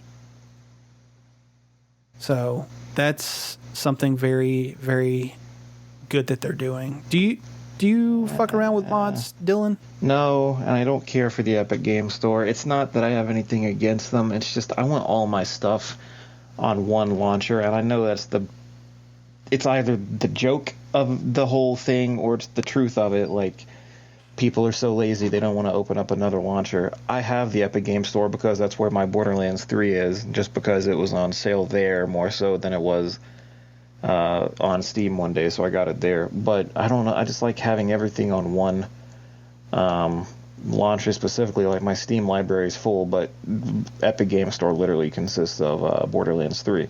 And I don't use mods for anything. I mean, fair. I mean, if I did, it would be for something like Skyrim. But then I have like the Twitch app, and I get all my mods through there. I do use them for World of Warcraft, but that's like for quality of life stuff, like the user interface and like deadly boss mods, which, like, if you're doing like a dungeon or a raid or something, it'll warn you like an attack is coming, stuff like that. It's just like quality of life stuff. I don't alter the game in any kind of massive way. But no, it's not really my thing to mod games. I like what I'm given most of the time. Like, I think there's a whole modding community for Stardew that I've never once touched just because I like the base game so much. Okay. I mean, Yeah. fair enough. I don't really fuck around with them either, but I figured you play more PC than I do, so... Have nothing against them. Like, eventually I'll mod my Skyrim when I get out. I hate that it takes away the achievement accessibility, too. Like, that's something that kills me. Like, on whether it be Xbox or Steam, I don't like having my achievements taken away from me because that's a huge part of me. I'm a completionist. So do not like that. Yeah, fair enough. The last little news item that I wanted to get to before we kind of break into the big one is Splinter Cell is reportedly being adapted for a Netflix animated series, and it is supposedly going to be written by Derek Kolstad, who was the creator of the John Wick franchise. Well, that'll be kind of cool. So that is cool as shit to me, especially with how good Castlevania is on Netflix. Oh, you said animated series, didn't you? That's kind of weird for Splinter Cell. I don't know. I mean, I'll take it. Yeah, that's the biggest point that I like. I love the Splinter Cell series, even though I'm not good at stealth games in the same way that I love Metal Gear Solid. But the last game was released in 2013. Like, was that where Conviction? the fuck? Blacklist. I think Conviction was the one right before Blacklist, which was like 2011. But yeah, man, like, where the fuck is the game? Where is a Splinter Cell? I don't game? give a damn about. Stop giving me this bullshit. Like, games are so good. I am stoked about this. Yeah, they're really good, man. I don't know. I don't know what the fuck they're doing, but I'm excited, and hopefully that means that there's another game coming. So we'll see. But yeah, we'll see. Here's the big one, and this was the Xbox Series X Games Showcase that happened July 23rd, so a little over a week ago, almost 2 weeks ago. Oh boy. So there was a bunch of stuff announced. I'll go through the littler titles. They talked about As Dusk Falls, which is a new studio who's kind of taking the interactive, like, novel sort of thing. That looks cool. They talked about more Destiny 2 Beyond Light. Psychonauts 2 got a new trailer. There's a new Warhammer game coming. Tetris Effect is getting multiplayer. The Gunk was announced, which is from the team who did Spelunky and Spelunky... Or no, not Spelunky. I'm sorry, SteamWorld. And that looked kind of cool. Phantasy Star Online got announced. Or Phantasy Star 2 Online, or some shit like that. Some Japanese MMO. No, it's already on it. It's been on Xbox for a while. I think they just announced like a new storyline for it. I've been playing it. It's really fun. Oh, gotcha. It's really fun. Okay, that's what it is. The Medium is announced to come out this year, which is from Bloober Team, who this one excited me because these are the guys who did Layers of Fear and the Blair Witch game, and the mechanics behind this game look fucking cool, where basically you're controlling a character between two separate worlds, but at like the decisions in one world carry over to the next. I don't know. It looked really fucking cool. Yeah, I was really interested in that one. Yeah. So what else was there? I'm trying to look at everything. Let's just talk about the one. It's not a small game. So here's the thing. There are probably 4 things that I think we can talk about in any sort of depth. And some of them are not as important as others. But the first one I saw was oh my God, Everwild. Okay, Everwild is the new game from Rare. The really, really old game development team who worked on shit back in the fucking like mid 80s for like the Intellivision systems and the NES and stuff like that. And then they came to fame in like the 90s with Donkey Kong Country. They did, what was the name of the squirrel game? Conker's Bad Fur Day. And like a whole bunch of stuff. They did GoldenEye. Then Microsoft bought them, and they kind of haven't been the same studio. At all. Like a lot of their games for Microsoft have been kind of meh. But they really, I feel like, stumbled onto something great with Sea of Thieves in, I want to say 2017, but that also seems too old. I don't feel like that game is that old. But anyway, they had a trailer for this new game called Everwild, and it didn't really tell us what the fuck it was, but it looks gorgeous. The art style for it, I think, looks amazing. But I don't know. That's probably not something that is as important, I guess, to you guys. The other thing was really a kind of three-tiered announcement from Obsidian where they talked about Peril on Gorgon, which is the new Outer Worlds expansion. That one's coming September 9th. I haven't played the Outer Worlds yet. I hear it's really fucking good. I need to get on that. Yeah, but we all know what the important announcement from them was. Yeah, so, well, you're talking about Grounded, right? I'm talking... what in the hell? Grounded was the other thing that they announced, and apparently it's fucking huge on Twitch. Like, huge.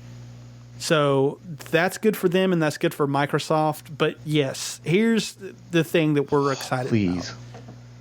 I'm salivating. It's a little open world RPG from the first person perspective called Avowed. And it is set in the same world as the Pillars of Eternity series, which if you haven't played those games are awesome. The trailer looks fucking sick. Dude. And it looks like it could be in the same way that Fallout New Vegas was like the Fallout IP. It looks like fucking Avowed could be the Elder Scrolls. It's going to be, and this is the first time where I think Bethesda needs to fear for their lives, because now there's finally another game that can run, if I had to guess, could run toe-to-toe with the Elder Scrolls. And Bethesda has been dropping the ball repetitively over, let's just say, this past year. They're turning into a fucking joke right now, just in any way you want to look at it. And the Elder Scrolls 6 is a long way away still. But with the announcement of Avowed, whenever I was growing up playing World of Warcraft, you would always hear about the next MMO coming out, and they would call it the WoW killer. And it was never even close to killing World of Warcraft. There's a reason it's still alive today. But Avowed, I will say, in the same light, is going to be the Skyrim or the Elder Scrolls killer, because it looks so good, and it has a company that gives a damn behind it. It looks phenomenal. Yep. Yeah, I'm super stoked. I love Obsidian. I really, really think that studio is super underrated. And I know that there are a lot of people out there who, when Microsoft acquired Obsidian, was like, what, like, who cares? It's just Obsidian. Like, no. No, that was a big deal for Microsoft. Yeah, I really, really feel like Microsoft made two excellent fucking purchases when they obtained Obsidian and Ninja Theory. Yep. Yeah. I mean, that's the two. And I remember when they were announcing all their acquisitions on stage and I saw Obsidian, I lost my mind, because I didn't think Obsidian would be bought by one of these big companies. Like, can you imagine if Sony would have acquired them? They would have had some of the biggest names in the industry all under their title. I genuinely don't know if Xbox would be able to function this next generation had Sony bought Obsidian. 100%. Like, just straight up. And even Ninja Theory, I'm not going to take anything away from them too, because fantastic game dev company. Like, I'm excited to see what they can do with Microsoft backing them. But Obsidian is a killer if they would have lost out on that. Yeah, because the thing about Ninja Theory is that Sony already had studios who could make those sort of games, the third-person sort of action games. They don't, to me at least, with the exception of Guerrilla, who, just in, I think it was 2017, did Horizon Zero Dawn, which is excellent, don't get me wrong, but they don't have a first-party studio that can do RPGs. Like, right. Again, I wanna preface that by saying, like, Horizon Zero Dawn is awesome, and Guerrilla did a great thing with that studio, but like at the time they weren't known for that, and to a lesser extent, I don't think that they're still known for that. Mm-mm. But if they had bought Obsidian, man, they have a racing team with Polyphony. They have a ton of teams that do third-person action games, whether it be Naughty Dog, Insomniac, fucking Sony Bend. Fucking like all of their studios are capable of doing that. They have the kind of child-friendly stuff locked down with Media Molecule and Sony London. Like, they need an RPG studio, I think. Or they don't necessarily need them, but like, if they had been able to wrap up another RPG studio, like, Microsoft would be done. They would be, because Microsoft needs that too. They need it so much because they're no longer in this category. I think they now have a lot of great companies that can produce these exclusives, but losing out on Obsidian would have been fatal to that next generation of gaming. Even Ninja Theory, I'll say this too, because it is another third-person action game, and I've not played it yet. I have it. I'm ready to go on it as soon as I move into the apartment. But Hellblade, losing out on the game company that has produced that game, to where I've not played it, but I know everything about it because it's critically acclaimed. It's one of the best games that have come out in this past generation. If they would have... Yeah, I found it really weird when that game made it to Switch. I find that super weird. You want to hear my popular opinion about that game? Hellblade? Oh, God. Yeah. It came out the same year as God of War. I think that it's better than God of War. I don't... Oh, there you go. I don't disagree. And again, I've only watched the game. I've not played it hands-on, but everything I've watched from it, I have not seen a game like that. And in a not... Of course, I've seen games like that, but not how they delivered it, not how they laid out the story, not how they put you in that world. Oh, I'm not even going to... That's going to go off on a whole other thing. We're trying to do news. But anyway, Ninja Theory being a part of that group that Microsoft had. If Sony would have grabbed them, that's just yet another company that could have taken the reins and gone so far with it. Imagine Hellblade 2 being exclusive to only PlayStation 5. That would have been killer. But we don't live in that world. We don't, thank God. I was going to say as a transition that we would continue talking about RPGs, but I personally think that this was the biggest thing at the Xbox Showcase, so we'll save it for last. Let's talk about Halo for a second. I don't even want to. I don't. So here's the thing. I want to keep this brief. I think that a lot of the controversy about Halo is completely fucking overblown. Yeah, it is. And I can't wait for Halo Infinite. I think that game is going to be fucking great. I really do. It's going to be a lot more polished than what we saw, for sure. Oh, yeah. And the thing is, like, they said something about, like, when that the demo that they showed was something that was from code that was, like, 3 weeks ago when they had announced it. So it was code from, like, the end of June. From the end of June to, probably November, you've got enough time to continue to get that code into a place where it looks like something that people won't be right. You would expect from that kind of title. But to me, the gameplay looked like Halo. It looked like a return to Halo. Like, I don't know, man. Maybe it's because I haven't gotten a Halo game that I have like truly loved in when was Reach? 2010? Oh God. I believe so. Yeah, I think so. Yeah, so I haven't gotten a Halo game that I really truly loved in 10 years. And I'm ready for that series to make a comeback. And I just think that Halo Infinite is going to be that. Yeah, I really do too. A lot of people are really, kind of like you said, a lot of people are really quick to point out, the close-up on that brute looked terrible. The way the mountains and the trees are loading in look awful. From what I can tell, the game was the demo that we got was not even a recent build. It was but it wasn't old. I think I read somewhere that it was the build was from January-ish. So that's not too old, but that's not exactly too recent in game development. Game development speaking. So, Yeah.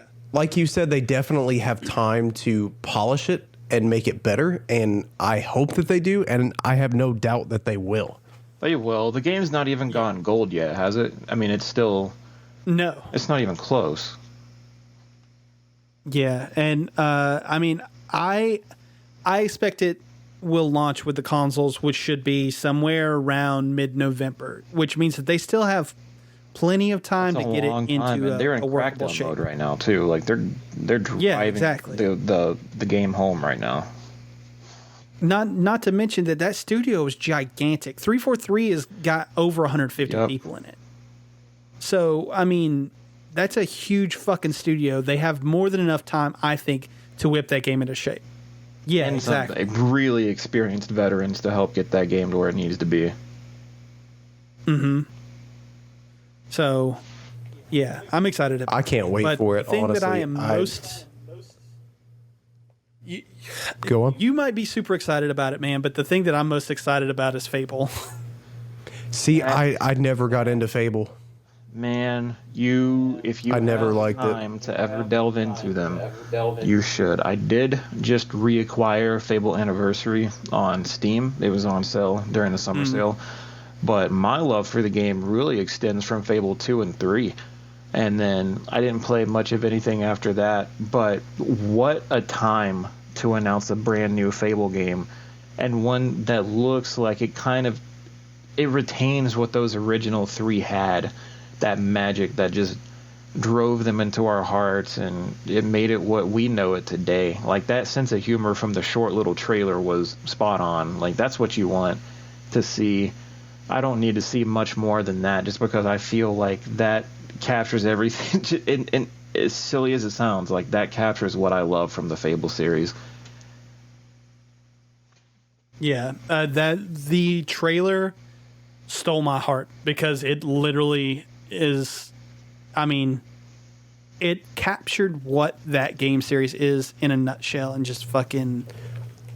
I never got big into Fable, but I definitely am excited to try it because I'm going to buy it and I'm going to try it. Whether I like it or not, I don't know. It's kind of one of those. It goes back to the same. I don't want to make this fucking comparison at all, but it goes back to the same reason why I can't get into Skyrim. It's the setting, it's the time period and the lore that surrounds that kind of time period. It's kind of that whole thing. But Understand that. I'll try it. Understand that. I'll give it a shot. Yeah, it's kind of unique to itself because I understand, like, aesthetically looking at the game, that's what it might seem like.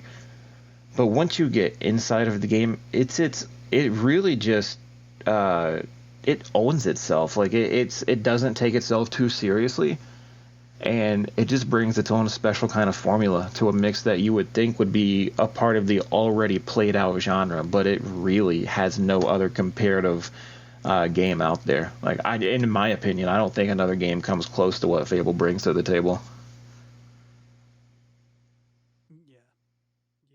I don't know, man. I'm really excited about this game, and it's from Playground Games, who is the studio has been working on Forza Horizon since the beginning. So they have chops with open world, And that tone piece of a trailer fucking nailed it for me. And what a company to give it to. Forza Horizons all the way to Fable. Like, what a genre. Like, what a genre flip. I mean, Horizons is a great franchise. That's one of my favorite. That's probably my favorite racing game is Forza Horizons. But just to see that they're taking over the reins of Fable, that's crazy.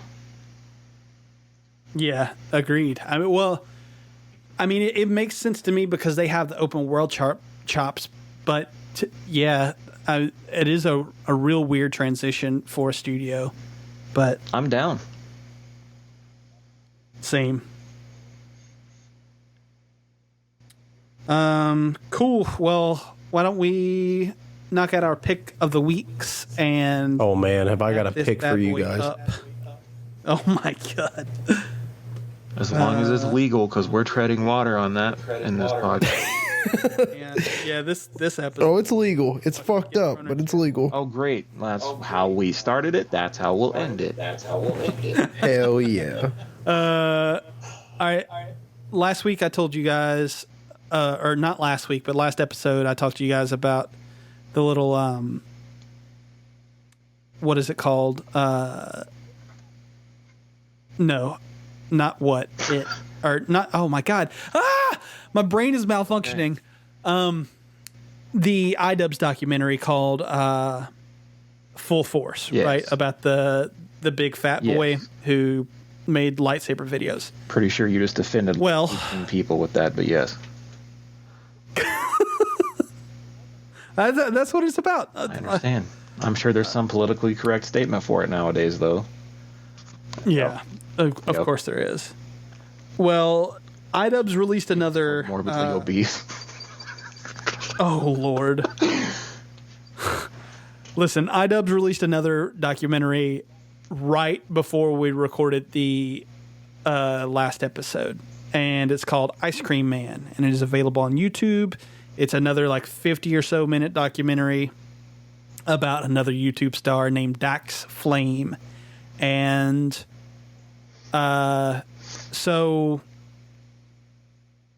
it's hard for me to describe because the full force documentary that was about Airsoft Fatty kind of has a easy to digest not tagline but premise, it's about a fat kid who makes Star Wars videos. That's an easy to thing to say. People will know what the fuck you're talking about. Ice Cream Man is not as easy to sum up, but needless to say, it's about another interesting YouTube star who kind of doesn't get the same spotlight that, say, PewDiePie does. And it, again, has this sort of sense of humor that I said about the Full Force, where it kind of can have this cynical sense of humor and this kind of almost mean-spirited sense of humor in some of it, but overall has this real warmth and heart to it, and I really enjoyed it, and I really, really, really hope that iDubbbz continues down this path of making these documentaries, because the two that he has released are both very, very good. So, boom.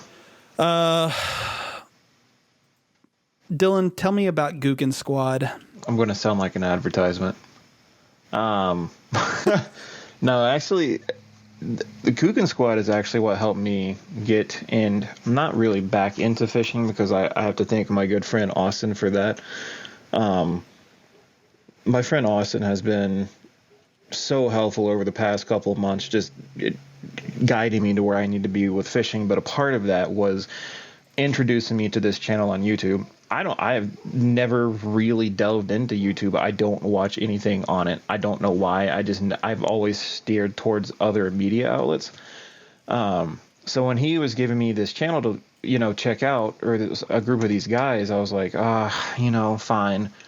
So I get on there, and what the Guggen Squad is, it's a group of YouTubers who started out just doing their own thing, but they came together and made the Guggen Squad. They were a few individual people. But when they came together, they created this squad called the Guggen Squad, and it's just a bunch of some of the, I would consider them some of the better anglers on YouTube. But it's not just like, they're not always showing you how-to videos and how to fish different baits. They're just guys out there having fun. You could look at a lot of their videos as a vlog series. And I'm not, there's 5 or 6 guys on the squad now. I'm not going to name any names because I think it's important for you to go out there and find your own just by watching from the Guggen Squad channel. Like, there's that primary channel, and then they break out into their own respective individual YouTube channels. And they've gone so far because they started out as, like I said, just a few YouTubers doing their own thing, came together, created the Guggen Squad YouTube channel, roster of guys, and now they partnered with the fishing brand Catchco, and they're creating their own baits, and they have been for a long time. And now they're in the business of creating their own rods that are releasing in October. Pre-sales have started now, and they just look so good. They know their products, and they just live their lives, and they go on these adventures where, you know, you think you're going to be watching fishing videos the whole time, but they're showing you another part. It's like, do you guys ever watch River Monsters back in the day? Like with... I've seen some... I think so. Yeah, well, imagine not anything that ridiculously super crazy. familiar. They're out there hunting the giant monsters, but like they're going to these different places. Like they just went to the Red Sea. There's like an rainforest series. There's like ice fishing stuff in the Canadian wilderness, the Baja California Peninsula. There's just crazy stuff that they go out and do and show you a part of the world that you'd never get to see, and they make it entertaining. It's not all about, you know, catching fish, because that, to the outsider, could sound boring, but it's their journey along the way that they'll have you cracking up with them and laughing at all their stuff. And I think it's a good, just if you're bored and want to go check out a video, I think it's good to start on the Guggen Squad channel and then see who the personalities are when they all culminate together, and then just pick and choose who you like from that and go look at their YouTube channels. They're all great guys. Very nice, very nice. All right, tread water. Austin, tell me about Evangelion, and you have / Death Parade here. What is? All right, so I'm gonna get to Death Parade in just a second. The first pick of the week that I wanted to go for is something that I am super excited about, because as we're getting closer and closer to the end of the year, or as we've gone through this year, I think everybody knows how fucked up 2020 has been for literally everybody and everything. Stuff kept getting postponed, and stuff got, delayed inevitably. You know, like Last of Us got postponed. I know there was another big major title that people were excited for. They got the Cyberpunk. Yeah, I forgot about that. Super excited for that, even though I forgot it existed for a brief minute. But one of the big things that also, all my pick of the weeks are going to be anime. I'm just going to go ahead and throw that out there because that's all I do other than gaming. So that's just how it's going to be. I think you said the same exact thing. Yeah, it's like it's anime, and there's something else that happens. Like it's like something Zelda or something. He's going to pre-order the most expensive Zelda. Yep. I have reoccurring themes. This is great. But one of the things that I was the most excited for going into 2020 is we finally got an announcement that Evangelion 3.0 plus 1.0 was supposed to be released this year. It was supposed to be released in June, and because of COVID, it got delayed inevitably. Whether it's coming out this year, I don't know. I don't think anyone knows. However, they do keep sneaking little bits and clips onto the internet. I think like once a month there's like a new 20-second clip that gets uploaded to YouTube. So they're subtly getting ready for it, and if you've never checked it out, definitely should. It's my favorite anime of all time. They're in a bit of a weird situation with, so the theatrical movies are basically retellings. It's a retelling of the original series, but it's a little bit different. But Funimation has the English rights to the rebuild movies, or what the fans call them. They have the Western side rights, and actually Netflix owns everything else involving Evangelion. They bought it for a mass amount of money in 2018, I think. And they actually brought in their own voice actors, which were picked from different studios. There's a couple Funimation actors thrown in there. And Netflix did their own dubbing. There's a lot of controversy behind the dubbing. I think the dubbing is fantastic, but that also might just be blind fanboyness that's going on. But I'm super excited. Hopefully it's coming this year. And if that sounds like something you're into, it is definitely on Netflix. I don't think the Rebuild movies are streamed anywhere. I know I bought when T Daddy gave us that first stimulus check.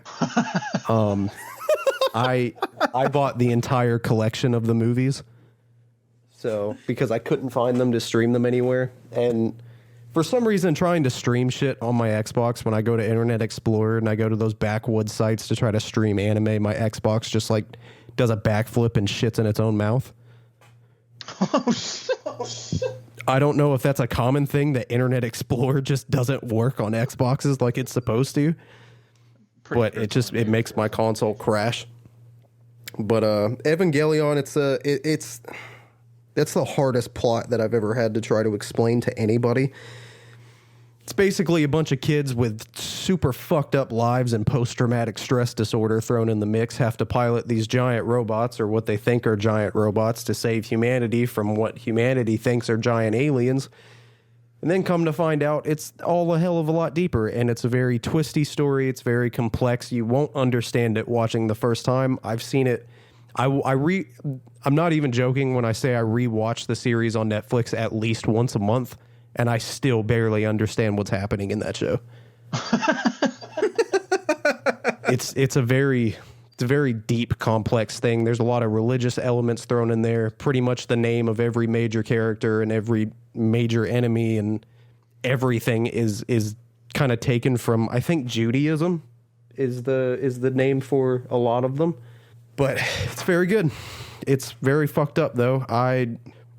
There's a movie on Netflix of Evangelion, and it opens up with probably the weirdest and most uncomfortable intro to an anime movie that I have ever watched with other people. And I don't want to go into detail on it because it's super fucking weird and super fucking gross and uncomfortable. But it relates to the movie. It's very hard to tell, but when you get farther along in the movie, the opening scene actually starts to make sense.